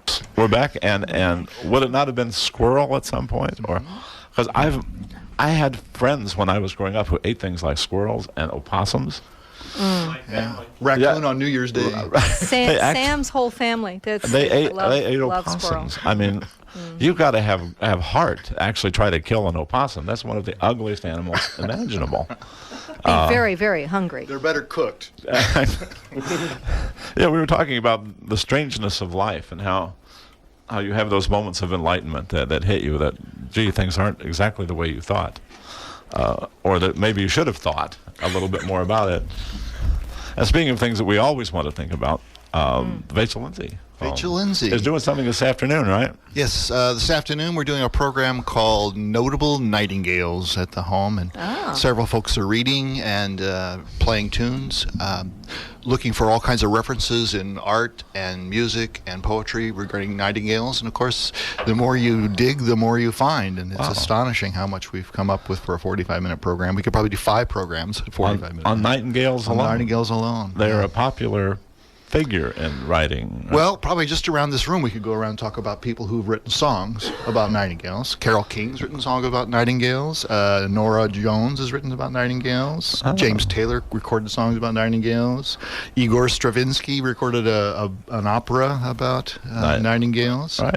There's just stuff out there. Josh, you have a nightingale story, poem? I'm out. You're out. Chris, do you have anything? Have you written anything about nightingales? Or? No, I don't want to peak too soon. You know, that's down the road. Yes. Chris is pretty young, for nightingales. Well, at some point you got to face them. That's it. Maybe you're not ready at this moment, but soon you want to face up to the nightingales. Well, what do you associate with nightingales, Chris? What do you think of when you think of nightingale? Well, I think of song serenade and kind of mystery and intrigue and. Those are all kinds of characteristics. There's a whole section on mythology in nightingales, but we associate them with Shakespeare, nighttime, morning, melancholy, all these things wrapped into China, this bird. Purple. China, Asia. In Arabia, they call the nightingale the bulbul. And I found that out yesterday talking to Jamal at Holy Land Diner. I said, what do they call the nightingale in Israel and in Pakistan, or in Palestine? He said, the bulbul. And sure enough, there it was, the bulbul. So they're everywhere except in the United States. The closest thing we have to a nightingale here is the thrush. But it's not quite the same thing. The wood thrush, I think, or the oven bird. If you're going to be the oven across. bird, yeah. Something else that you can associate with nightingales is probably the most famous of all avian creatures, Florence Nightingale. Florence Nightingale. The first bird to ever actually start taking care of people on the battlefield. It took a bird, but then human beings followed and got the idea. That's very true. That's very true. Florence Nightingale. And there's a Swedish nightingale Jenny Lind. Yes, that's right. Who toured the country for a long time and the probably one of the best philanthropists in the world at the time. She gave her fortune to charities and things like that, but had songs composed for her. So this program today is all about nightingales. All about nightingales, as much as we can squeeze in there. And, of course, we're reading poetry by Samuel Taylor Coleridge and Shakespeare and Edgar Lee Masters and Rachel Lindsay and playing songs, an anonymous tune called La Rossignol, which is the French word for nightingale, and a song by Judy Collins, which you probably are familiar with, called Nightingale, and then a composition by Joshua Rifkin after that called Nightingale 2. Fascinating combination of nightingales tunes. Are astonishingly interesting to creative people. And they're also nondescript. They are as plain as a sparrow. They're plain as... I don't even know what a nightingale looks like. I just realized that. They just got, fashion-wise, they've got nothing. Nothing going for them. That's baggy interesting. pants. But do they have a nice... skull cap. Do they have a nice tune that they sing? They have a gorgeous... Oh, beautiful. They have a beautiful song. They're deceptive. They're sort of a wishy-washy looking bird with a beautiful song. So they say that this is one of the legends about the nightingale, is that when God was giving all the birds their colors, this nightingale was too shy and didn't get colored. And so God gave the nightingale a voice. Beautiful voice instead. That's a lovely. I bet you're going to be telling us that today at the Vachel Lindsay home. Did I give it away? And that's from 2 to 4, is that right? Probably 2 to 3 for the program, and there'll be a reception afterwards. And that's when the good food comes out. There is an Oscar Wilde yes. story. The Nightingale and the Rose. Yeah. Good story. Oscar Wilde, too. Yeah. Cool. So everybody's up on their nightingales around here. Yeah. That's good. That is wonderful, and I'm going to play a little tune while we switch some seats in here. And Hugh has nothing about nightingales, but he does have a tune called "The Purple Martins," another lovely bird. So we'll play that. And, thanks much for letting me come visit. Oh, thanks, Bill. Hey, anytime, come back often. We'll see you later at the Vachel Lindsay home. Yeah. Here's Hugh Moore, and it's "The Purple Martins." I'll get you another one. Yeah, that's fine. Ow. Excellent. I hit, of course, the wrong button. Oh, good.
Okay, we're back. That was the Purple Martins by our very own Hugh Moore.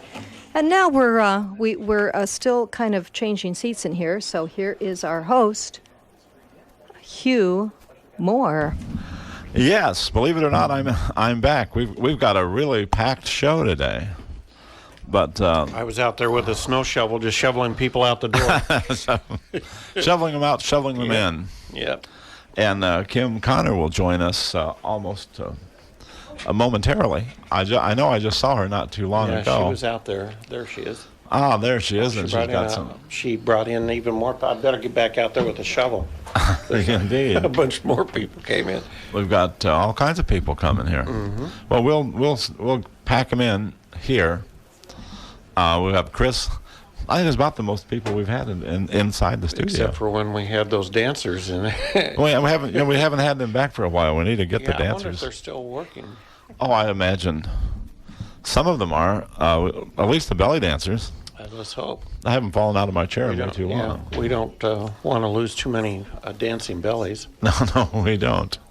Not at all. Hey, hi. Hello. Hi, Kim. Come on in. Hi, Kim. Nice to meet you. We're doing fine. How are you doing? Excellent. Hi, we got someone else coming in. Good. Photography and first assistant camera. Okay, we get some more. If you're comfortable with that. Oh, we're fine with it. We just need to get some more chairs, maybe. And come on in. We'll find a seat for him. And Because I couldn't do it by myself, so it's good that people know that it takes people to do this. So. Well, okay. We're moving people around again, folks. So we're going to mic him in there. So we've got a house full of humans today. This is a Flyoverzone, so we do this on air. We do it all on the air. We're not going to hide anything from you. This exactly. is however it happens is however we do it. Be sure to be right on the mic. Okay, sure. If you're more than an inch or so away, it drops off real fast. Right. So. Okay. So be sure now. and hug that mic as close as you can. We have so many film people here. How's this? Yes, that's good. You're good. Kim Connor has been here before on the Flyoverzone, and this is her second film, I think. Yes. And Let's bring it. Let me bring her mic down a little bit. yes. There we go. We're going to get in close. And y'all have to just lean in. And she's brought crew members, so I'll let her introduce them. Yes. Tell us who all you brought with you today. I brought the director of photography, Richard Falzone, and our first assistant camera, David Anderson. Okay. You are. Well, we'll go to. I'm Richard Falzone. You're Richard Falzone. And I'm David Anderson. You're David. Okay. David Anderson. In Having here. not met you before, I figured. The one with the ponytail is the better looking one is David Anderson. Well, I kind They're of. going to out-charm each other here. So So you brought part of the crew, and I did. well, now the film is a film out for release now. Actually, we will be screening on next Saturday, March the 2nd, at 7 p.m. at Hoogland Center for the Arts. All right, so you that would be like the grand premiere, The big red carpet event. Oh, okay, good. Which there's going to be, because I think the film starts at 7 and the event starts at 6 o'clock. Yes, the red carpet event starts at 6 p.m. and the film will promptly start at 7 p.m. Tickets are available now. You can get them at the door, or you can call Hoagland Center for the Arts at 217-523-2787. You have worked hard to remember all these numbers. Absolutely, it's a challenge. Oh, it is. I've been behind this mic now for nearly 10 years. I can't remember the phone number here. They give, what's our number? I don't know. It would be 529-0312. She's got it. Thank God somebody's got it. Sammy's got it for some. Somebody's got it. I can get halfway through it, but that's And enough. Sam Davis is our host, co-host over here in the corner, in front of the In front of the there he is. commercial. In front of the computer.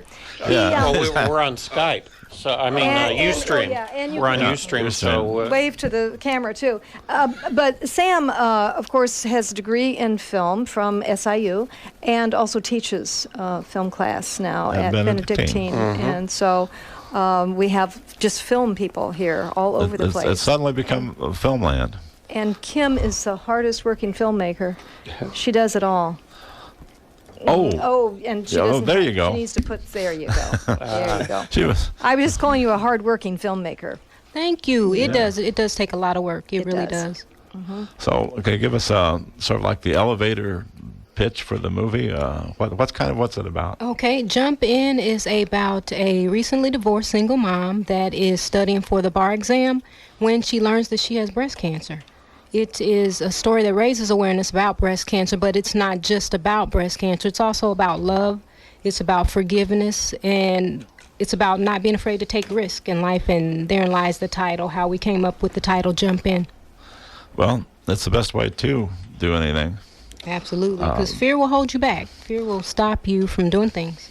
Well, and it'll also not only hold you back, it'll make whatever you're doing worse. Absolutely. A lot of people function through fear. Now, terror is different. I mean, you can look at either a cinematographer and you look at a set and say, Jesus God, how am I going to make this work? That's different than fear. That's just terror, and terror is often the filmmaker's friend or the artist's friend. But no, fear is very bad. So I'm sorry. I'm trying to remember everybody's. David Anderson. I know David. I've got so many names on here. There's Dave. I'll put your name down once again. Rick. Mm-hmm. Sorry about that, guys. Rick Falzone. That's a great name too. I was going more by the last names. I was Falcone too. and Anderson. Yeah, I don't look at Falzone, do I? Well, that's Right. because you used to be in the military. I never did the military thing, so I always know people by their first name. Or the old Benny Goodman thing of just call everybody Pops.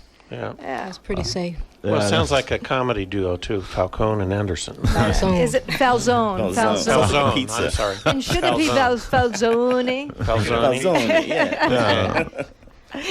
And shouldn't he be hitting people? Anyway, no. So who's the photographer?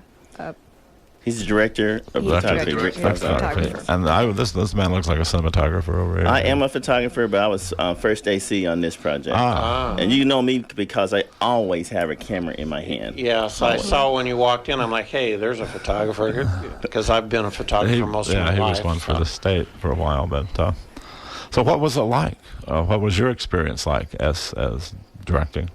This was I think my third feature that I either worked on or I did one feature on film myself. It was very exciting. It was something new for me because it was, I have done comedy and I've done horror. I've never done a drama like this. And that's why I wanted to work with Kim too, because I don't know if you've heard about her first movie or her first little feature. A little is not the right word, but short. It was a short film. Yeah. It was a short, and she did a great job on it. And I said I wanted to work with her. It was This Life Ain't Pretty was her first, and it's really good. And so, plus we tried some new technologies with the DSLRs. Right. Both her and I are on the same page on what we wanted the film to look like. Right. So it was both terror and excitement. One generally leads to the other, one way or another. And it's so important for a filmmaker, as a director, as the sort of like the protein energy for the film, to have people around you who can interpret what you want. It's really, really hard. Well, and anything that you do in the arts, it's really very hard to do it alone. Absolutely, it's impossible nearly. To do a film, you have to have a lot of people on board. It's a collaborative effort. So family. It is. You have to have a whole lot of people who are. You give them the vision, and then you work it out so that everybody knows what it is that you're trying to do. Absolutely. What as a director, what it is you want to see happen, and then you can find in this magical way other people that can make that happen. Right. They get it, and you can say, man, it's not only what I wanted, but it's better than what I wanted. Along with having a crew that can do the work that needs to be done adequately, it's also in the writing too. The way that the director writes the script is how it's going to come across to them. So you want to make sure that you can paint a picture for your director of photography or your actors, so they have, like you said, a good idea of what it is that you're looking for. Well, that comes out of being able to prepare a clear script. It can be as complicated as you want it to be, but it has to be clear. Do you use storyboards at all? We use some storyboard. We need to, I guess, invest in the storyboarding software. I think that may make our job a little bit easier, but we did sit down and break down the script page by page Word by word. True. And came up with the diagrams of what we wanted to use in place of an actual storyboard. But definitely think that would be helpful next time around to make sure that we do that. Certainly makes the filmmaking easier when you can pre-visualize kind of how it should be.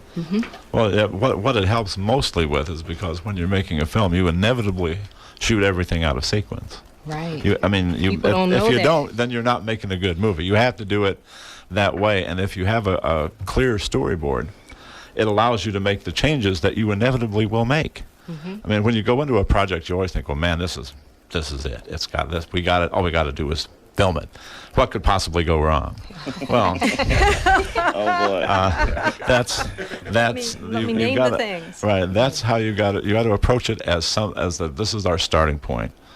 This script is our starting point. What we'll end up with is a movie that hopefully is better than this, way better than this, but it will be because of what everybody brings to it. Yes. You can't foresee what other people are going to bring to it. We had plenty of really concise. She had a vision. Kim knew exactly what she wanted when we went into it. Well, that makes it easier for you to riff off of what is there.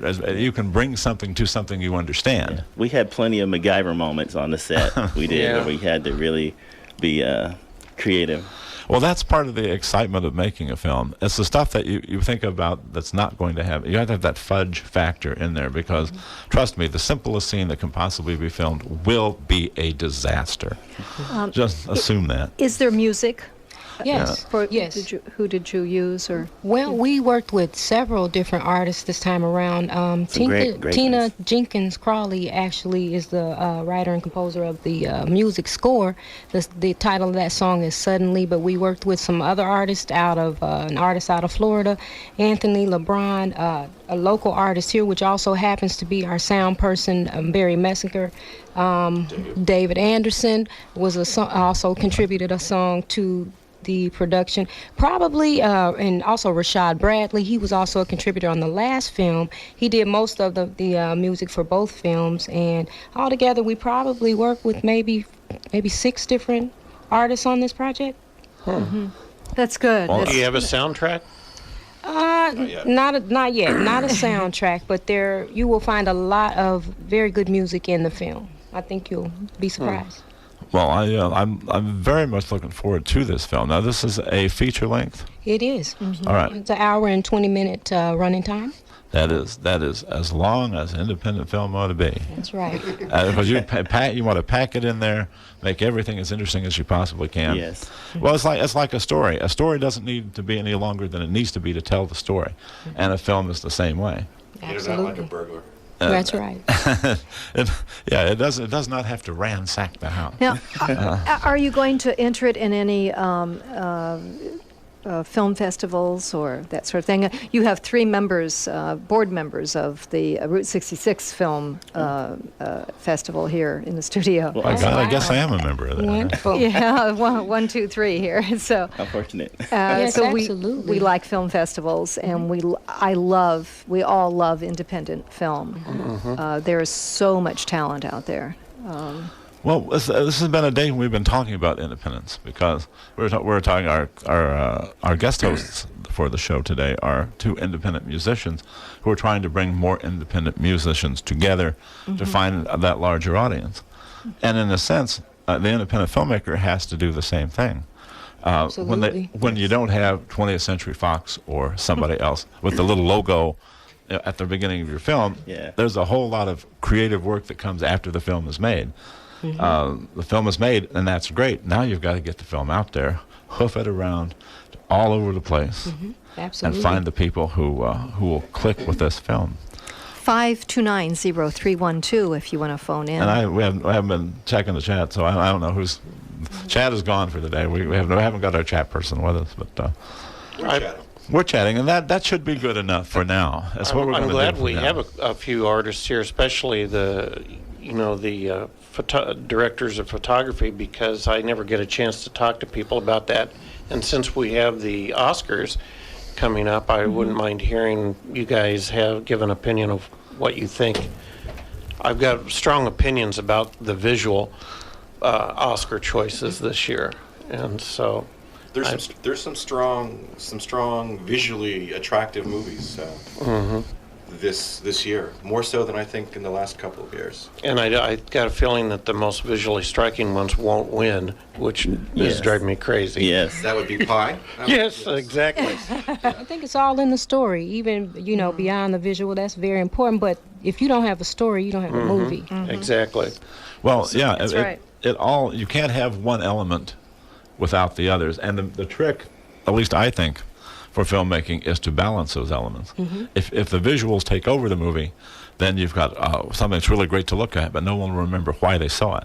I agree with you. Yes. You have to have balance. Each artist, we tend to focus on our craft, so we'll look at it from a visual point of view. Right. That gets our attention, yes. But that's why that one category bothers me more than any other, because but the good thing about Life of Pi, and I'll just toot its horn for it, is that it's got a good story. You really like watching to see what's happening next, and it's the visually most interesting film I've seen in a few years.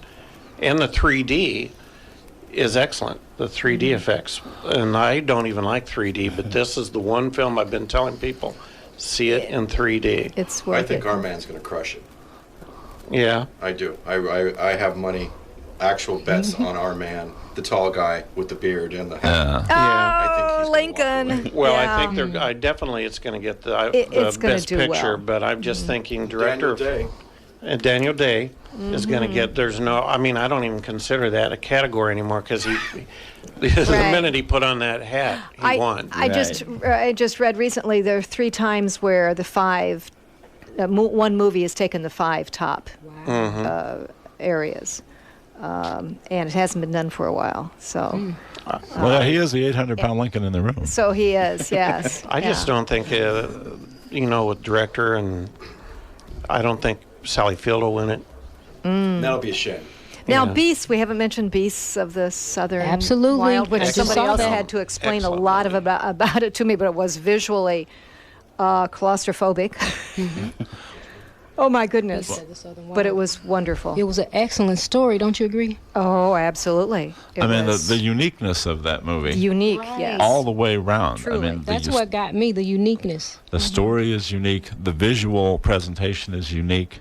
There was, in a way, I found gratifying about it is you can't just go in and say, oh, well, here's a movie. That's pretty good. I mean, you really had to pay attention to the movie because you were there, you were in it. It approaches a subject most of us don't know much about. And that is the key. I agree with you. That's what got my attention too, the fact that, like you mentioned, that it was a unique story and that it's not something that you normally see. It showed me a different side of life in New Orleans that I was not familiar with. Exactly. Me too. And it goes all the way through that. I mean, you go to places in that film that you had no idea could possibly exist. And if you amplify that idea around the world, how little we actually know about what we think we know. Yes. The more you get into any particular place, the more you realize everything I know is wrong. And a lot of humans are uncomfortable with that, but I take great comfort in it. It's nice to know that everything I know is wrong. It gives me a chance to learn when I actually am there or in a situation to find out what the real thing is. Yeah. Otherwise, you stop learning. Yeah. You don't want to do that. Surprised by the silver notebook. I mean, the tearjerker could come in and clean house too. It could. It was wonderful. I enjoyed that, and that showed me some plays. I'll tell you what stuff I impressed didn't me know. about the whole Oscar scene. I haven't seen all the films, and I don't ever get to see everything I want to see. But to me, this is like a supporting actors program this year. This is all about supporting actors. I mean, Robert De Niro is exceedingly strong in the role that he plays in that film, and he and the actress, I can't think of her name. Anne Hathaway. No, the one in Silver Lining. There's one scene in that film. If you hadn't asked for that name, I can't think of Jennifer her name. Lawrence. She and De Niro do one scene together toward the end of the film. Right. It's a very intense scene, and he does not steal that scene from her. No, she holds her own with him, and that's not an easy That's not an easy thing to do when there's just you and Robert De Niro. His crying scene is I've never seen him cry like that. Yeah. It was a very, very interesting portrayal in the film Lincoln. James Spader has a role that I think is just remarkable. He's an incredible actor. Wonderful. He takes a very little role and makes it a very big one. Yeah, you remember him so well. And the director let him do that. And speaking of Lincoln, and I know he doesn't have earphones on, but are you guys going to the red carpet party that is Sunday for the Oscars here in Springfield? Because they're going to have some cast members or crew from Lincoln there. If they're bringing cast members from Lincoln to the party? It's crew, some of the crew and stuff like that, Where is this? And it's at the Capital City Bar and Grill. Capital City really? Bar and Grill. 7 o'clock on Sunday. $15. $15, or for a couple, $25. Yeah. So I guess I could go twice. You could go twice, Sammy. Well, you could disguise yourself once, and There'll be a red carpet and photos taken on the carpet and prizes, and you get to fill out and guess who's going to win. You're very good at that. I'm And very bad at that. I am. I've won it twice in a row, just pretty much guessing. But my first job was at a movie theater, so selling popcorn. So I think that's the reason. But yeah, I love to guess who's going to win. And so anyway, come out to the red carpet party. There's the political reason that they will win. Yes. And then there's my personal choices, and I'm always torn between the two. That's why I think it's going to win. Yeah. Well, that's why There's so many reasons for it to win. The Lincoln movie. Yeah. America. I mean, just Well, it's an Oscar film. It's one that they look at and say, "Oh, we'd be proud to have this as an Oscar film." But in America, with probably the most recognized American human being on the face of the earth. I mean, if people don't even know what his name is, they're familiar with the image, the hat, the beard. You can put it on anybody. Iconic, yeah. Our first guest was, she's at New Salem right now, a site interpreter, and she said this last week she had someone from Peru and China, and Yeah, it's a worldwide phenomenon. We live here. Yeah, which gives a great muscle as a winning film. But that's why it's good to be the filmmaker, because at that point you don't have to care about that. I always kind of liked the fact that Marlon Brando never showed up. I mean, if he wanted to stay home, have dinner, don't subject yourself to this stuff. You made the movie. I was very loosely used to say, you don't have to top yourself. You just made a really good film. Be happy. Yes. You made a really good film, and maybe you'll make another really good film someday. But don't worry about it. Don't worry about it, because if you worry about it, I guarantee you won't make another good film. We talk about that often. Oh, yeah. Yeah. Worrying is you can't, counterproductive. And you can't think about what you did, only about what you're going to do. Right. When it's done, it's done. I mean, like having a baby. It is. Well, yeah, I mean, it's done. It's we done. talk about that all the time. We compare. Yeah, Rick sounds like he's been through that baby stuff. The process. So, Kim, how did you get into? Why did you think filmmaking would be a good idea for you? But it was years ago. I actually wrote the script for this film 15 years ago. Oh, wow. And it did pretty well in the screenwriting film festival circuit. So I decided, okay, maybe I'm on to something. But I guess what made me actually start writing in the first place was it's something that I felt like always came naturally to me. It's something that I love to do.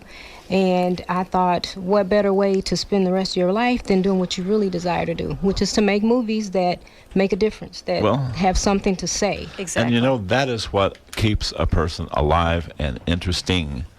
Because if you're interested in the world, right, and you want to have some impact on it, because if you do something, you'll have some impact on it. Mm-hmm. Well, it may not be the intended one, but you're going to have some kind of an impact on it. Even if it's bacon. Even if it's bacon, I can see what's coming up. This has been a day where I'm everywhere. I've been a weird ringmaster, but some ideas work well as music. Some ideas work well as literature. Some ideas work well as art. Mm-hmm. Some ideas are only made to be films. Mm-hmm. And I've always been impressed with your work. Thank you. I remember your first film from way back, which was probably like 2 days ago, but it seems like way back to me. And I'm very interested in not only in how this film comes together, but in how all you guys worked on this film. So I also have ulterior motives. I'm thinking about jumping back into film myself. Yeah. I've got an idea. I've got several ideas, and finally one of them hit me. Okay. Said, all right, now this is the next thing to do. Mm-hmm. So I'm getting script finished up, getting things going. I'm checking it out to see what's going on in the world of film. Kim certainly you seem to have she's got it together. A group of people, or people you can call on that are film people. Well, that's absolutely important because it's really good. I don't think people realize just how many people it takes to do this. We had probably about a dozen people in the crew, an equal number in the cast.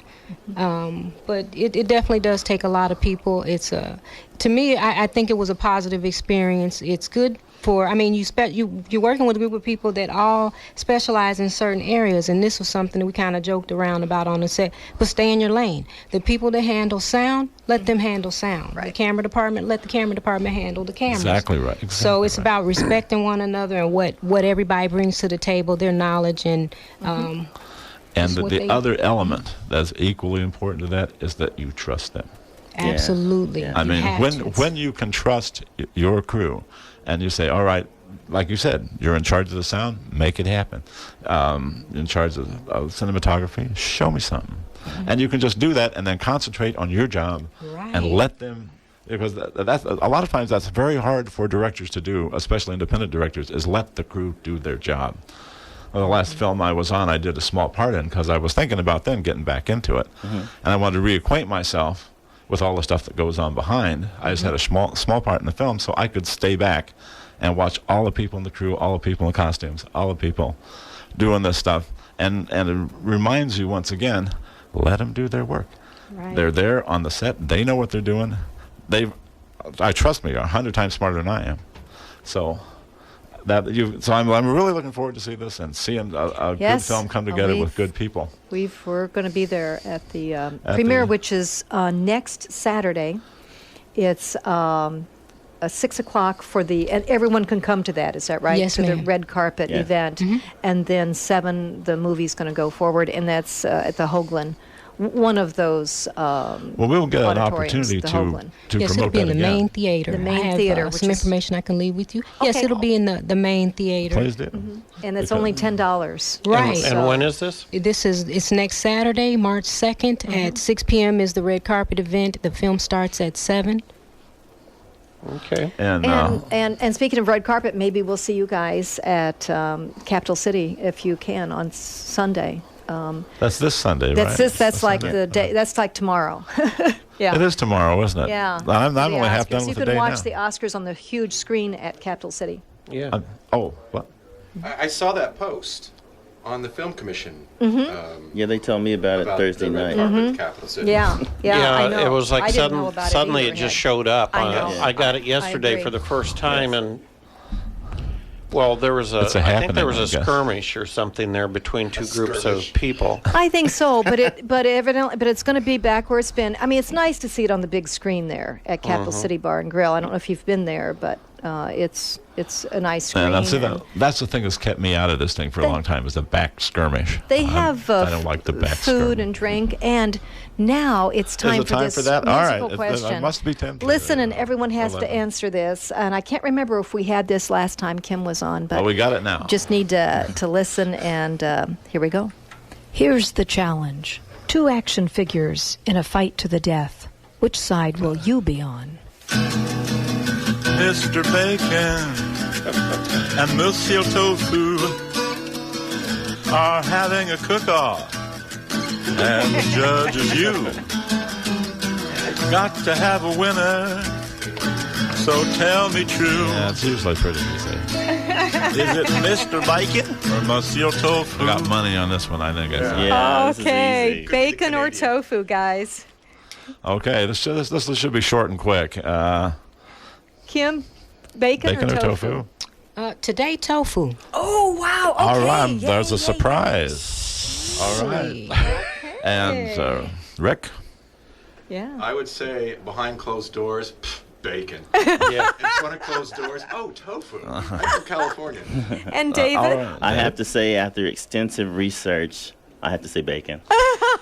Okay, 2 out of 3. I thought it would be 3 out of 3, but we got 2 on And, bacon. Yeah. And you were a bacon. He was a bacon, right? Yeah, well, he's a 2. We got 2 bacon guys, Okay.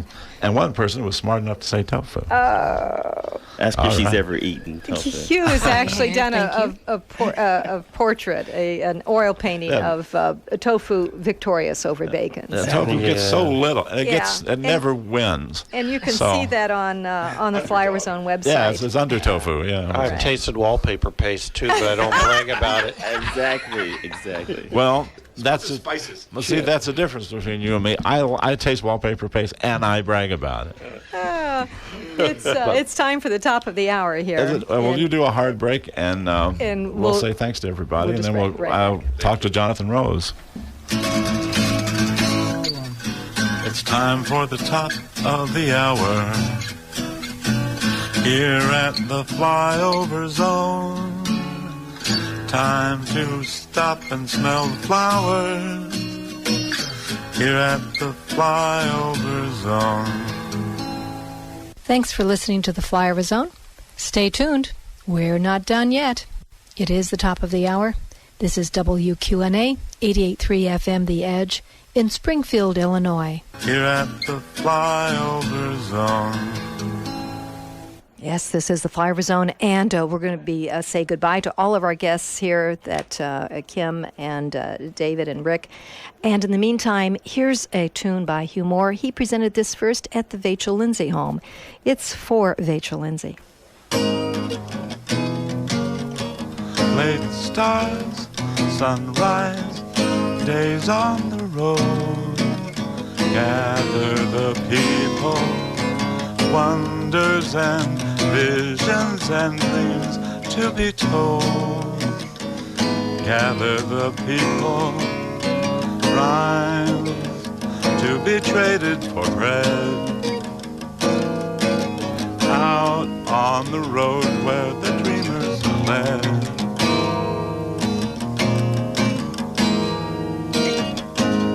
Live in your heart, love in your head, and you'll have rhymes to be traded for bread.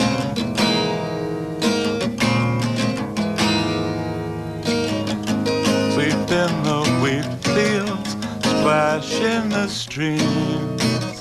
Life is a diamond, dragons in clouds, all is not what it seems. Life is a diamond, rhymes to be traded for bread.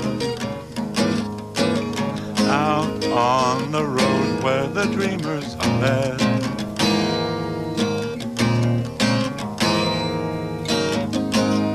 Live in your heart, love in your head, and you'll have rhymes to be traded for bread.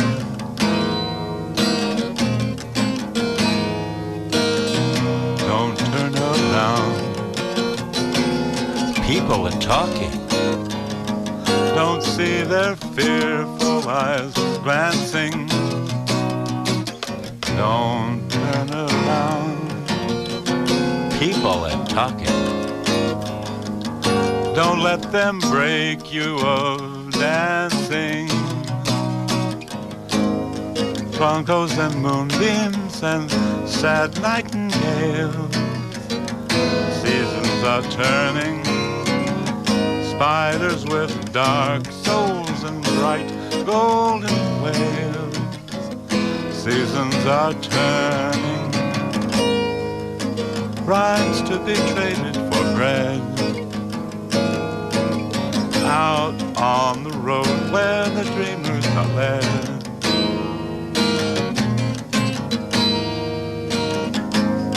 Live in your heart,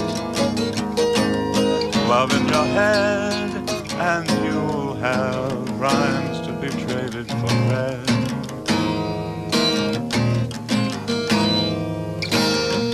Don't turn around, people are talking. Don't see their fearful eyes glancing.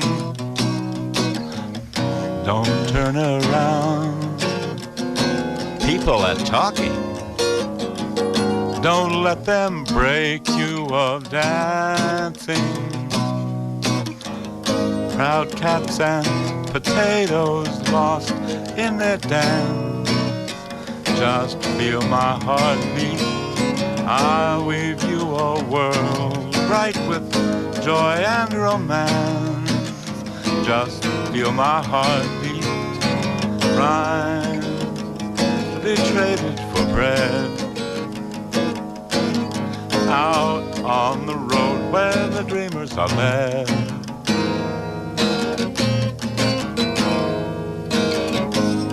Live in your heart, love in your head, and you'll have rhymes to be traded. Rhymes to be traded, rhymes to be traded for bread.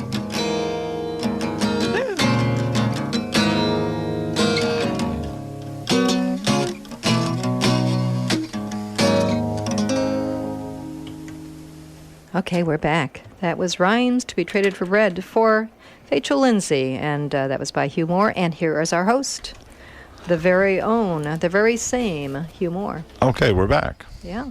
I'm never sure when we're here and when we're not. I just go on talking. It doesn't. You just work here? Yeah. I'm just the moron that shows up and occupies this seat for 3 hours. We've got Josh Bailey back here, and you know what's his name? Chris. Chris Maxey. Ouch! But, He's in here very with popular. me. What's his name? I better be careful. Who often performs, in that place. Yes. At Norbandy's, they introduce him as, here's what's his name. Yeah, there you go. Everyone knows who it is. Brand new hit album by, the guy from that place. Yeah. Is our phone number 5290312? It is. Okay. It is. But I'm going to go contact. We gotta get Jonathan on here from New York. So see what's going on in the you big guys city. talk among yourselves and. I don't think we'll have any problem doing that. I know we were just talking in here about how the project is coming along and how you guys want to got to put together hopefully a catalog of musicians. Kind of a clearinghouse is really what it sounds like. Well, and Josh is the guy for that with Prairie Us Under Radio, absolutely. And the way it started was that I wanted to have all local music for my break music at shows. That we have music while we set the show up, and we have music between sets, and then when it's all over. And I figured, well, there's no reason I can't have local music, and so then if an audience member goes, oh, hey, I really dig this tune, what is it? Oh, that's Dave Luttrell Band or whatever. You can check him out on Facebook, or he's playing such and such place this Friday, and just kind of an easy, simple way to promote. And other bands could do it too. And Josh came to one of my shows, and I said, oh, yes, actually, you'd be perfect to talk to for this because you have the library, you've got all the tools. Here's this thing that I want to do. And Josh just grabbed it and took off with it. And it would not have happened if it weren't for him, with Prairie Asunder, and he's got all the contacts, and you've got all the music and all that sort of thing. That's right. And cyberspace is where these things are happening. I mean, well, and musicians are real supportive of efforts that are going to benefit their music, and so everybody I contacted jumped on board really quick with that idea of kind of playing each other's music. And if there's any musicians listening, it's facebook.com/ILradio. It's a regular account. Send it a message, and we'll get you featured that way.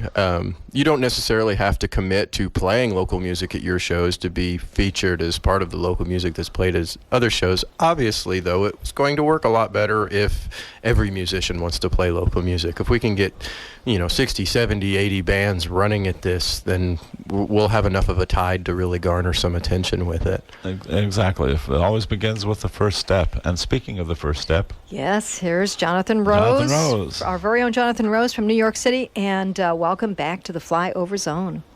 Thank you. It's lovely to be back. I'm honored to be the first step. I actually consider myself a rank and file foot soldier among the steps. but the honor is certainly mine. How is everybody? Oh man, we're great. We haven't connected for a while, so it was really good to get you back on. And lovely to be back. I mean, all kinds of stuff are always happening in the city, and sure. We're talking some music here, and I bet you have a lot of music that you go to in New York. We have, New York has a music scene that is rich, and and it's a great full range from the big names to the upcoming bands and the specialties. New York has an old tradition of jazz, and there's a lot of that. Well, I know that it's How could it not have? It's a small. I was while we're on the subject of new bands, I suppose I could put in a plug for my son's band. He's with a group here in New York called Crystalline with a K, and you can find them on Facebook and various iBase things. They are mostly a studio act, but they are playing gigs. They've recorded a couple of things. I could certainly, in the future, get such material as they have. I don't see my son very often, even though he lives in our attic. He's got an interesting gig. He is on the production crew of that currently very well received new show on the FX channel, The Americans. He is one of the crew that keeps the set going and keeps people supplied with things, and that's all on account of my brother, who's the chief of production, who's been in the industry a long time. So kind of came out of nowhere, and it suddenly garnered a lot of attention and very interesting point of view in portraying intelligence agents at the onset of the Reagan era in 1980 in an unusually sympathetic light. But that's oh yeah. So we somehow gotten to that subject. I regard music, the world of the cultural world and the business side of music these days, as more and more region-based, and that's not to put any to pigeonhole anyone in regions. Music has to come from regions, the way it has always come from traditions based on regions, and I think it's a constant source of nourishment and replenishment for music. I've been left so far behind. Yeah, you're in the boat. What's going on in music, what's current, and what's what's happening. I guess my hidebound old-fashioned. I listen to a lot of the older stuff. We've got a wonderful jazz station in New York here, WBGO, out of Newark, New Jersey, across the river, and they do a great variety of stuff: band music, blues, spirituals, everything, and they're going to do soul and pop and stuff. And so that's been my sustenance on radio.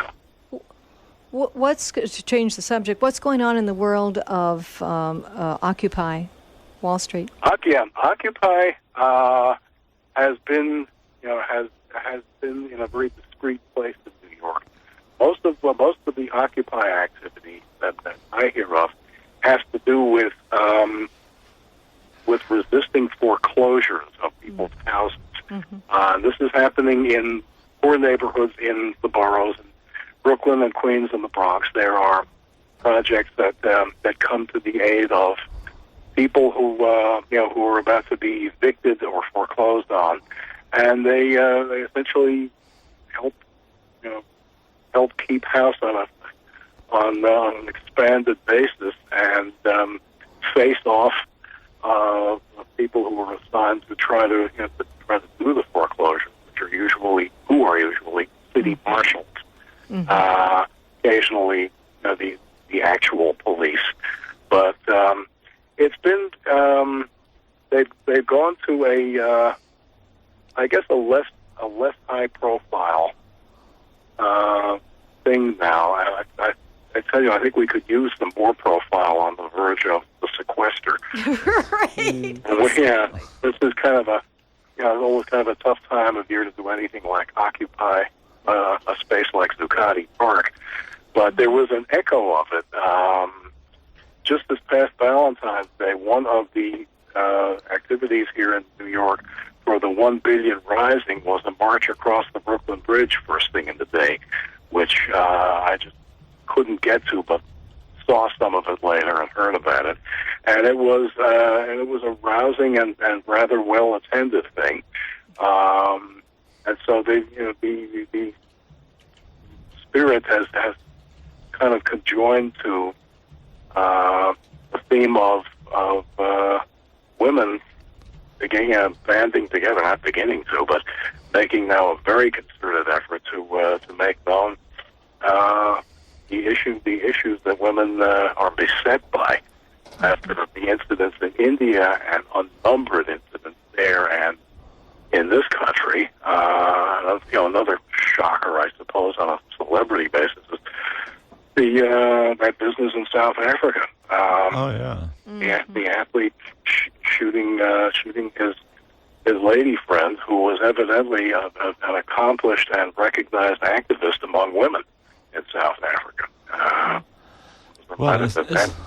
Isn't that just an interesting coincidence? Yeah, he's not in a good place there, I don't think. Yeah. Well, I mean, this is, I don't know. I was never much of a futurist, but I didn't really think the 21st century would be people out marching in the streets saying, leave our bodies alone, and people doing the stuff, whatever it is they're doing, trying to keep people from trying voting. To take away birth control and stuff. I really thought that was behind us, but... Right now, this is these things get revived, not even consciously on a retroviral basis or something. But again, I think one of the bottom lines that's always going to be kind of put off is the fact that our president is African American, and absolutely reflexively, any number of politicians and people in positions of power in finance and business have just reacted to his very presence, and he's certainly he's certainly no radical. He has proposed things that intrinsically, by definition, are a sharp departure. Long anticipated and long sought health care program. And he's got an economic crisis to deal with, which he is. My take on it, he's just a bit diplomatic about it right now. Well, I mean, who would have thought that? I guess if all of these crazy problems with all these other people are alive and well, it seems obvious that racism should be alive and well. Yeah, my feeling about racism, I always feel like I have the same reaction when people litter. People still do that. There's a bottle on the side of the road. What's going on here? Well, the thing is, yes, they do. To answer your question, yes, they do. I'm from Pana, Illinois. I assure you, it's alive and well. Right, they seem to do, and people are callous to one another still. And in New York, there's always that headlong kind of energy of trying to get across town, get to where you're getting, and people find themselves in the way of one another, and discover that they have a choice of relearning some human decency and common courtesy, or just being crude. And the latter, too often, sort of a reflexive wins out choice. There are incidents now, just things on the subway, things on the street, where people are just uncivil to the point of where they're over the line, and then everyone's reminded, just a minute, this is. Well, Jonathan, do you remember a film from back in the early '70s? I think called Little Murders. It was a Jules Feiffer. Yes, I do. It's been a long time since I've seen that or thought about that. But yeah. Well, what you were talking about reminded me of this film, because in the film, Elliot Gould and it's just the city is just slowly going crazy. Mm-hmm. Yeah. And no one can explain why. Alan Arkin is running around trying to figure out who these guys are who are shooting everybody, and he's got a handle on it, but they just keep getting shot. And then he discovers it's just random people.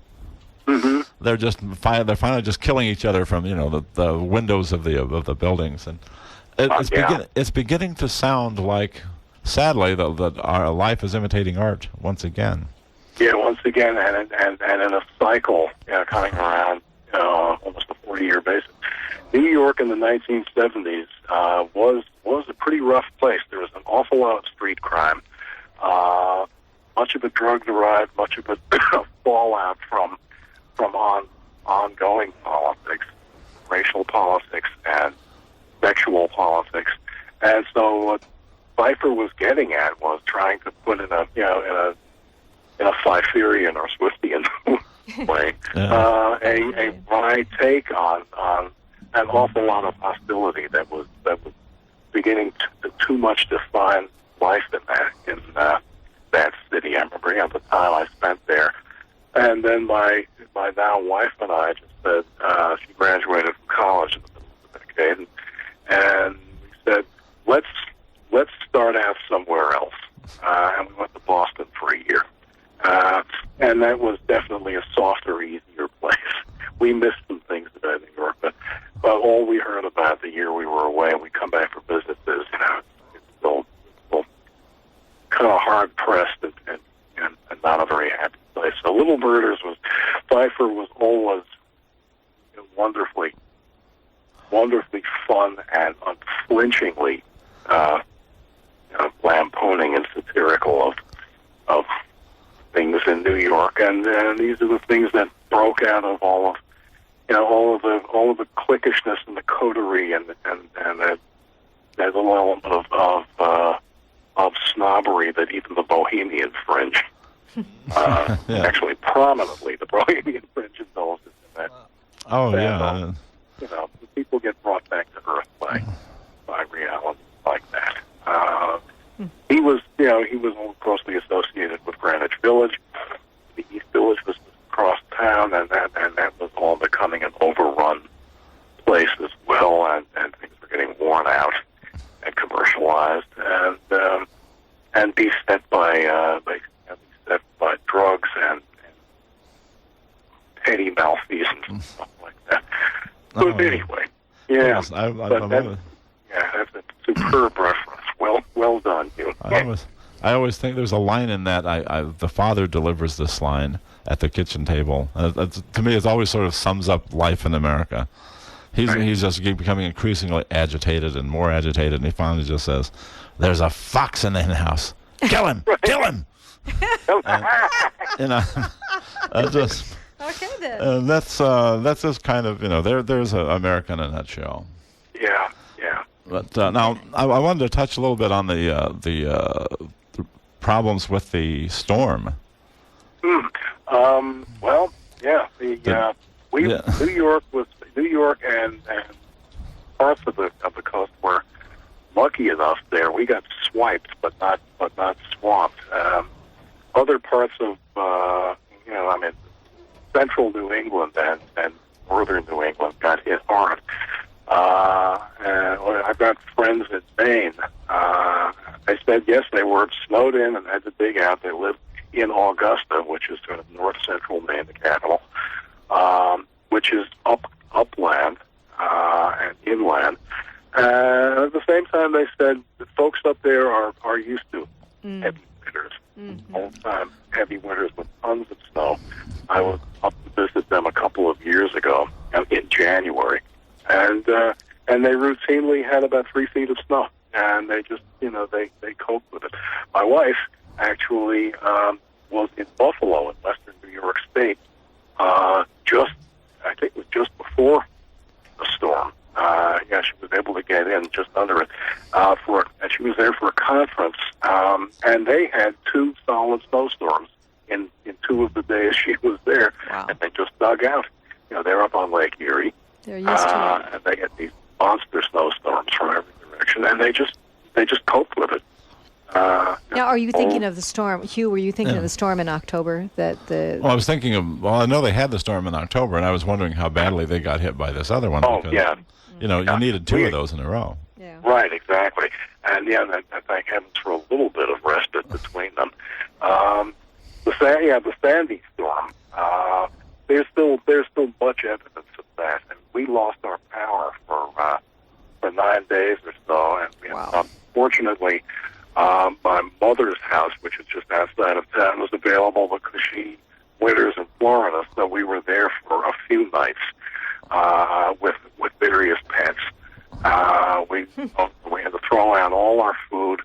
The street just back of us, we're all overhead wires. My community is semi-suburban, and so the street back of us physically lost all its wires. They were all blown down and broken apart, and so there was virtually a blackout through most of the neighborhood. There was a random pattern of a few people who had power, including neighbors next door, who helped us out to an extent. I don't know how, because they had more hookups than anybody. He's a retired police officer, and they've got an alarm system and extra computer things. And what else? Maybe more is an advantage in that case. But the night the storm hit,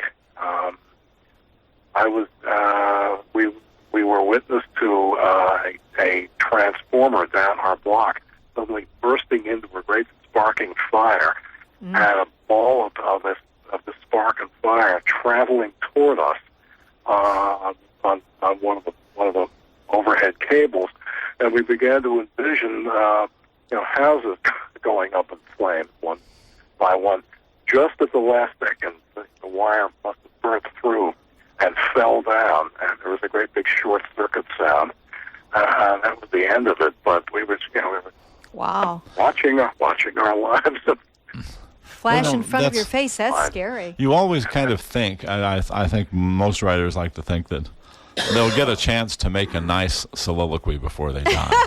Right. You'll get a chance to put together some of the things you remember of life, and you'll make this great statement that will live on after you. And it's just like a ball of fire is coming down the street while you're having dinner, And exactly. There's no... This is on a quick... Just like the last thing you say is, was that our boom? Yeah. Speaking of writers and stuff like that, now have you seen any of the nominated movies for the Oscars this year? Yes, a couple of them. The two on the theme of the Middle East. Somehow I got roped into seeing Argo, which certainly was a wonderful juxtaposition of adventure and fun. People have still got to bite their lips not to repeat Alan Arkin's line in public or on the air from that. But thought it was by and large well done. Sort of tense, I presume, enough of it was factually based. Yeah. A lot of dramatic tension, and I saw Zero Dark 30, which worked in its own way, though I thought it was a bit repetitive. There are at this point archetypes of the intelligence people, that community, and what they do, and they turned the physical coercion of prisoners of war or prisoners of circumstance into a routine which is probably how they regard it. So I guess that was accurate, but it was deadening, and did not really go anywhere. There were no, and it's a show a routine that verges on the monotonous, people being tortured or otherwise coerced. Sort of defines itself as a grueling, grinding routine, but the effect of it, unfortunately, does not the way it was conveyed on screen did not provoke the horror and outrage and shock and moral reaction that it should, in my opinion, if it becomes just a sorry, we're just doing our job, but we're personal about it. Gee, I heard that somewhere before. In Europe. In Germany, maybe? Yeah, that we were just doing... Yeah. So maybe Lenny Riefenstahl could have made this movie. I actually came away from that differently, though, because I felt like it was a film about how little we actually accomplished from all of that and how absorbed those people, especially the main woman, becomes in doing almost nothing for 11 or 12 years. She's pivotal in capturing bin Laden. But after that, there's nothing in her. There is absolutely no other part to her, and yet she accomplished nothing but getting one guy. That's all she did for 13 years.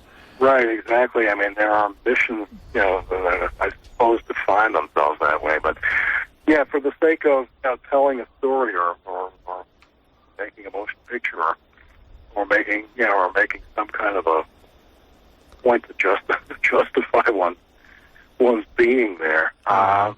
It just didn't really go anywhere in particular. Well, I agree. I don't think that it should have.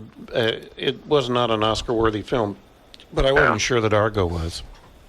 I'm not sure it was either. I mean, the topics are going to compel Oscar caliber attention to them. A couple of interesting performances here and there. Somebody ought to get behind Ben Affleck and pinch him and get a little facial reaction. He does, very nice job directing and all, but he's still a little flat in the ass. It was pretty lifeless for being in an area like that. You would think that there would be at least a little bit of apprehension in his face or something. Mm-hmm. Yeah, and he just kind of missed that. He kind of smoothed and sailed his way through. Just tried to describe himself, but there wasn't anything particularly hard. Who was one of the great shadowy and rather menacing characters at the time, and his buddy Wild Bill Donovan, who was another kind of founder of the ancestors of the intelligence community, and they were basically kind of a combination of pirate, and cowboy, and cloak and dagger in an old manner. They were off the street. Yeah, these are kind of Sidney Riley characters, in a way. And another guy named Cord Meyer, whose name is all over parts of New York. He was sort of a strange, shady, and less profile. He was the smoother of the several of them. And where does all this lead us? James Jesus Angleton. James Jesus Angleton. Great character. Sadly, we're running out of time again today. So I'm going to try to... What about next month? Do you think you could join us again next month? Sure, I think so. I'm going to be going away one weekend next month. I will certainly get back to you, but I'm absolutely sure I can join you. Sure. Later next month. When we get to talking, we never have enough time to get to all the things I want to do. So we will, email me when you're not going to be in the city, and we'll talk to you when you are there, like next month. Exactly right. That would be great. All right, Jonathan. This was great fun. I thank you so much. Hey, it's always fun to talk with you. Yeah, everyone stay warm and keep making music, musicians. Will do. Yes. That we will do.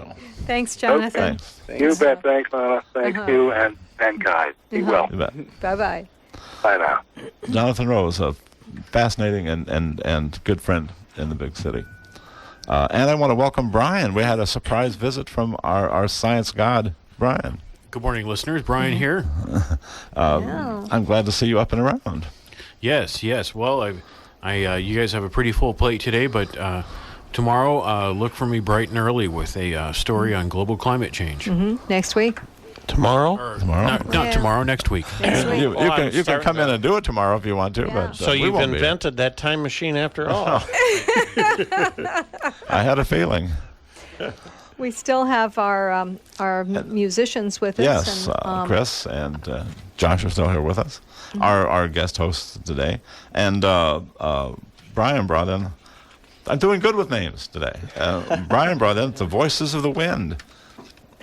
Yeah, isn't that cool? A few weeks ago, we had the pleasure of interviewing Mr. Winfield and discussing a possible visit that he could make to the end of Navy Pier in Chicago. Yes, and we would love to help do that because a friend and I will be collaborating on constructing a wind harp. Yes, I'm looking. That's so wonderful. So he's been in touch with him, and I know he doesn't have his earphones on, but he's been in touch with him. And Winfield is from England and has been doing wind harp things for a long time. We've had him on the show twice. The wind harp is the most so amazing. So excited that Brian is going to make a wind harp. Yeah, so we will have an actual Flyoverzone wind harp to put up whenever there is wind, and there seems to be a lot of wind around which here. Gets and not just from the politicians. We'll take it down to the Capitol. I was just going to say, if you actually make the harp, I'll use some of the people I still know at the Capitol building to see if we can get it up there where the flagpole is. Yeah. And see what kind of nonsense the wind is saying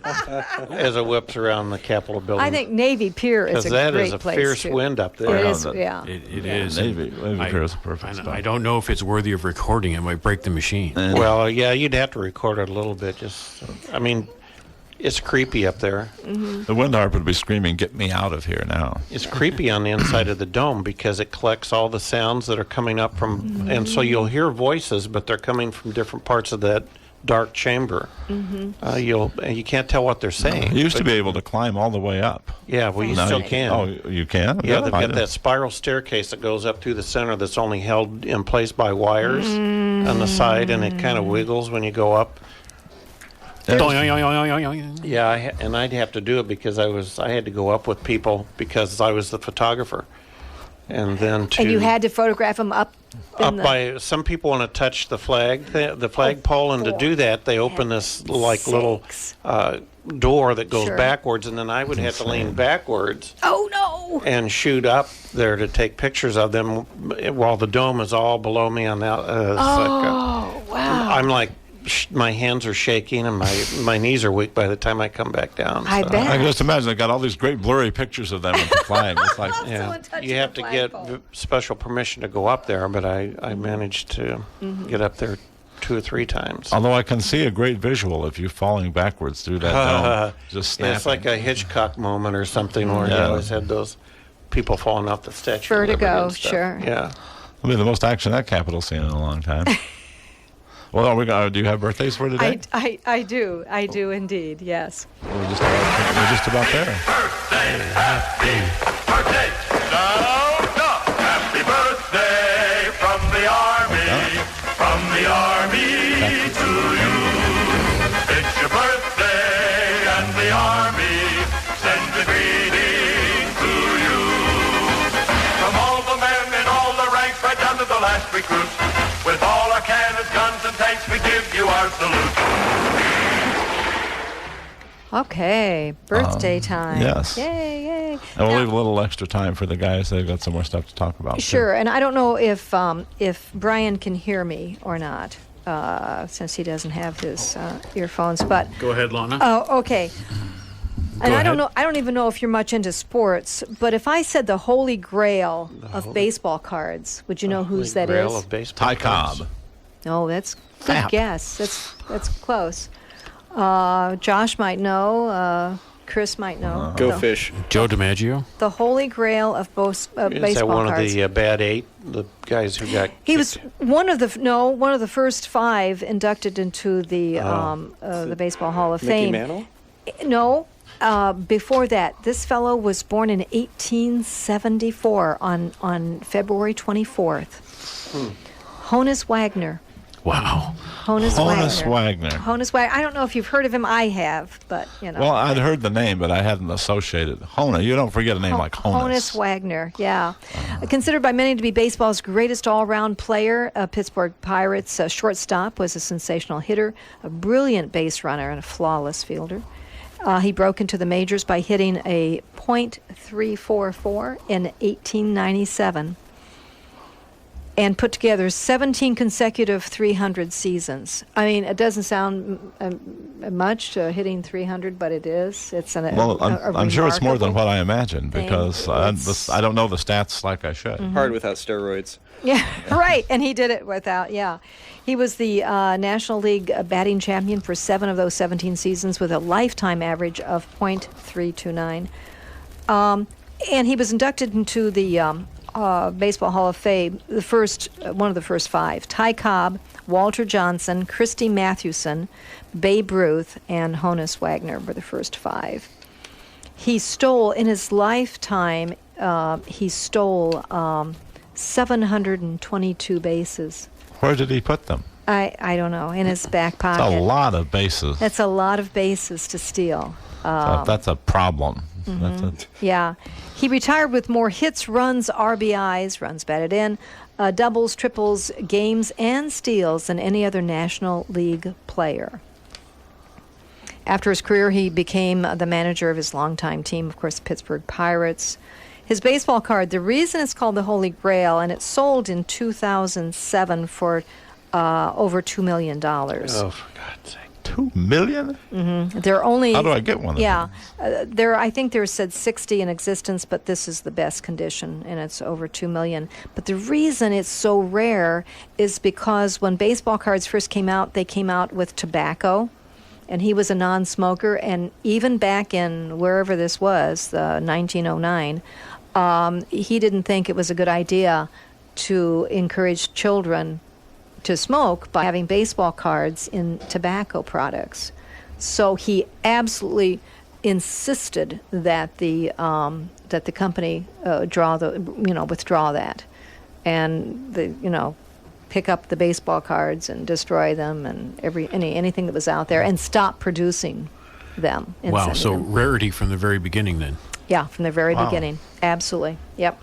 So Honus had some clout, I guess. Honus did, yeah. And it's really weird to think about it because he retired from baseball in 1917.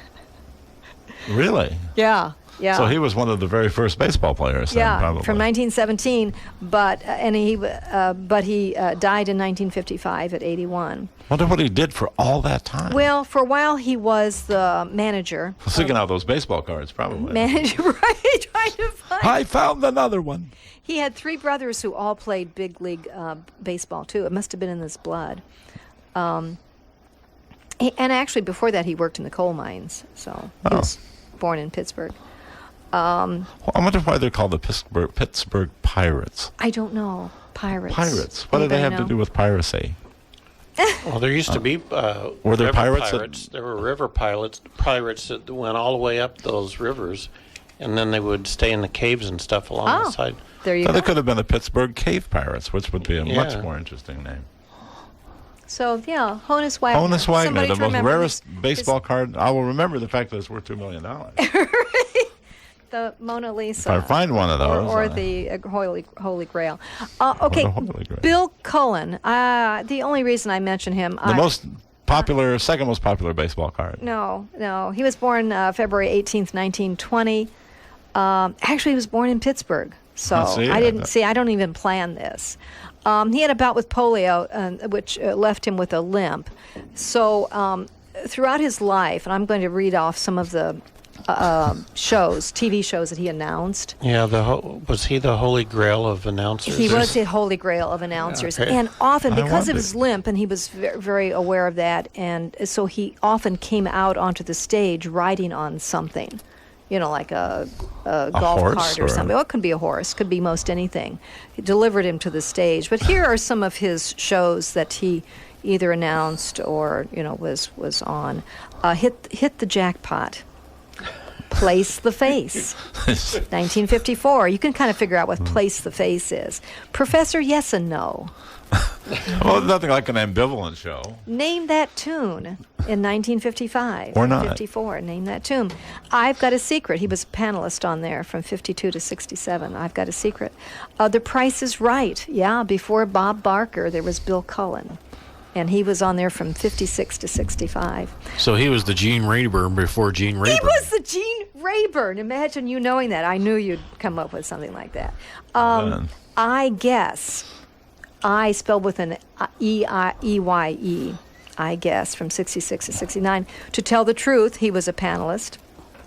How Do You Like Your Eggs? In 1977. Evidently, but this lasted a day? One season. And that's followed up by Hot Potato. These are all game shows. He was getting a lot of food in there. Mm-hmm. Yeah, The Joker's Wild. Before Gene Rayburn, it was Bill Cullen. Well, he made his entire life's career doing Where's My Eggs? All right, this week on Where's My Eggs? This is his whole... Stop the Music. Oh, there's more. Yeah. Beat the Clock. Or Beat the Face. I actually remember Beat the Clock. Catch Me If You Can. Quick as a Flash. Second Chance. Strike It Rich. Walk a Mile. I mean, these are all game shows. They all got on the air? Oh, yeah. Yeah. You just come up with Walk a Mile. How's that? Wonderful. When can we start producing it? And then he was a CBS announcer for some of these things. The Adventures of Ellery Queen, Arthur Godfrey Time. The Continental Celebrity Club. A Crime Letter from Dan Dodge. This is good. There's TV. a TV show called A Crime Letter from Dan Dodge. And Bill Cullen was the announcer. Yeah. The Danny O'Neill Show. Fun with Dunn. D-U-N-N-E. Yeah. Hollywood Jackpot. Laugh of the Party. One Night Stand. So anyway, this is Bill Cullen. It would His be whole interesting life, to get like he was just an announcer. just like a reel of the best moments of things like One Night Stand. Yeah, I'd be real I'm curious. very to see interested in that one. How did that must have been before the censor board really cracked down on television. How hard was it to get those big movie cameras out into these strange places so they could do One Night Stand? My favorite game show of all time was hosted by Rip Taylor, the $1.98 beauty show. No, is that a real I show? remember Rip Taylor, but I don't remember that show. Yeah, Rip Taylor. No, I thought the phone thing is flashing. You did. I don't know who it is, but all right, I'm going to hand the headphones back to our guest host because he has more to say. Oh yes, he has. Have a good week, listeners. Talk to you next Saturday. Yes. Yeah. What's the? So while she's talking out there, what can we discuss about how people find your site and well, you could find the site at either prairieasunder.com or, to make it easy for everybody, centralilradio.com. The Facebook is linked off that. If you're a musician that wants to participate in this grassroots initiative, get a hold of me on Facebook. What I wanted the headphones for, though, I was kind of clawing at the bit to get in there when we were talking politics and government in America earlier, is last time I was on the show, I don't know if you remember or not, I briefly plugged an event I was doing in Douglas Park called Music for Manning, which was a fundraiser for Bradley Manning. Today is the 1,000th day that he has spent incarcerated awaiting trial. He still has not had a trial. He goes back to pretrial February 26th, where the judge will rule on the motion that the trial that the case should be thrown out as a result of a lack of a speedy trial. Surely that won't happen, and he will, right now, tentatively scheduled, his actual court-martial trial won't start until June, and so he'll have been awaiting trial for over 3 years in conditions at certain points that, like I said, the UN Rapporteur on Torture deemed cruel and inhumane, and he's really kind of the foremost political prisoner in our culture at this point in time. So I just wanted to throw that out there. 1,000 days today. Well, you can probably answer this question for me because I don't know the answer. Is he being held by the military in a military court, or is he being held in civilian court? Military. So, all right. So the military court. I know how civilian court works. I don't know exactly how military court works. But it seems like he's being held a long, long time. He is. He's at Leavenworth, right? That I don't know. I don't know what correct. Yeah, correct. He's Leavenworth. And what I always say in these situations is, whether you agree with Bradley Manning or not, doesn't he deserve his day in court? Doesn't he deserve the same rights? I mean, he didn't. He's an American citizen. Well, even if you wanted to go further than that, I mean, he was awaiting discharge when he had this clearance, because he was having a number of personal crises at the moment, and me personally, I don't blame any of those personal crises on. I think what he did was a very good thing, but even if you were going to argue what he did was a very bad thing, the military had intended to discharge him. He was left with this security clearance because he was good at what he did, and so there's so many ways that you could spin it to say this is not a just situation. However you look at it, it's not a just situation. And that doesn't, whichever side you're on, it doesn't help your side to have it lay out there like that. Right. Right. Well, and to have, when they questioned Barack Obama on Bradley Manning, he just kind of quickly said, well, he broke the law. Well, it's kind of a funny thing for a law professor to say when somebody hasn't been in court yet. Yeah. So it's one of those cases that is becoming an embarrassment, regardless of which side you're on. Right, and it really is. I mean, I know a lot of people in America think he did the wrong thing. A lot of people think he did the right thing. But the only way you'll ever find out what he really did is to have his day in court, which he should have. Right. Since we don't want to create a situation in America where we start doing what the Russians used to do, which is just throw people in jail on probabilities or possibilities, and then let them linger for 25 years. I'm going to go that route, and I don't know if heard of the grand jury resistors up in Washington State, where there's a grand jury, kind of on these anarchist activists, and there's been FBI raids in Portland and Seattle where they came in, and you can find the picture of the warrants online, and they were looking for black bandanas, black clothing, anti-government literature, which was one of my favorites. We can just burst into somebody's door and remove the books that we don't want in their house now. There's the NATO 5 from Chicago. I went up to the NATO summit, and the atmosphere in Chicago was really one of fear, because they just busted into this apartment and took 3 of the prominent activists, and they got them on conspiracy or whatever. They broke in this apartment. They were known beer brewers. It's legal to brew beer in Chicago up to like 200 gallons a month or whatever. They had bottles to bottle the stuff. No incendiary devices. They just had bottles.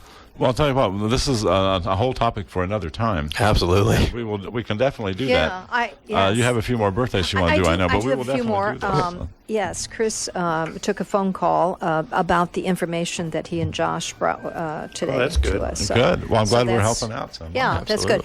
In the meantime, I have another extraordinary fellow. It's pretty much the reason that February is Black History Month, is because his birthday is today. In 1868. Anybody want to guess? Born in Great Barrington, Massachusetts. It's not George Washington Carver, is it? It is not, and it's not Booker T. Washington. It's W.E.B. Du Bois. Yeah, right. yeah. Just an extraordinary fellow, William Edward Burkhardt, which was his mother's maiden name.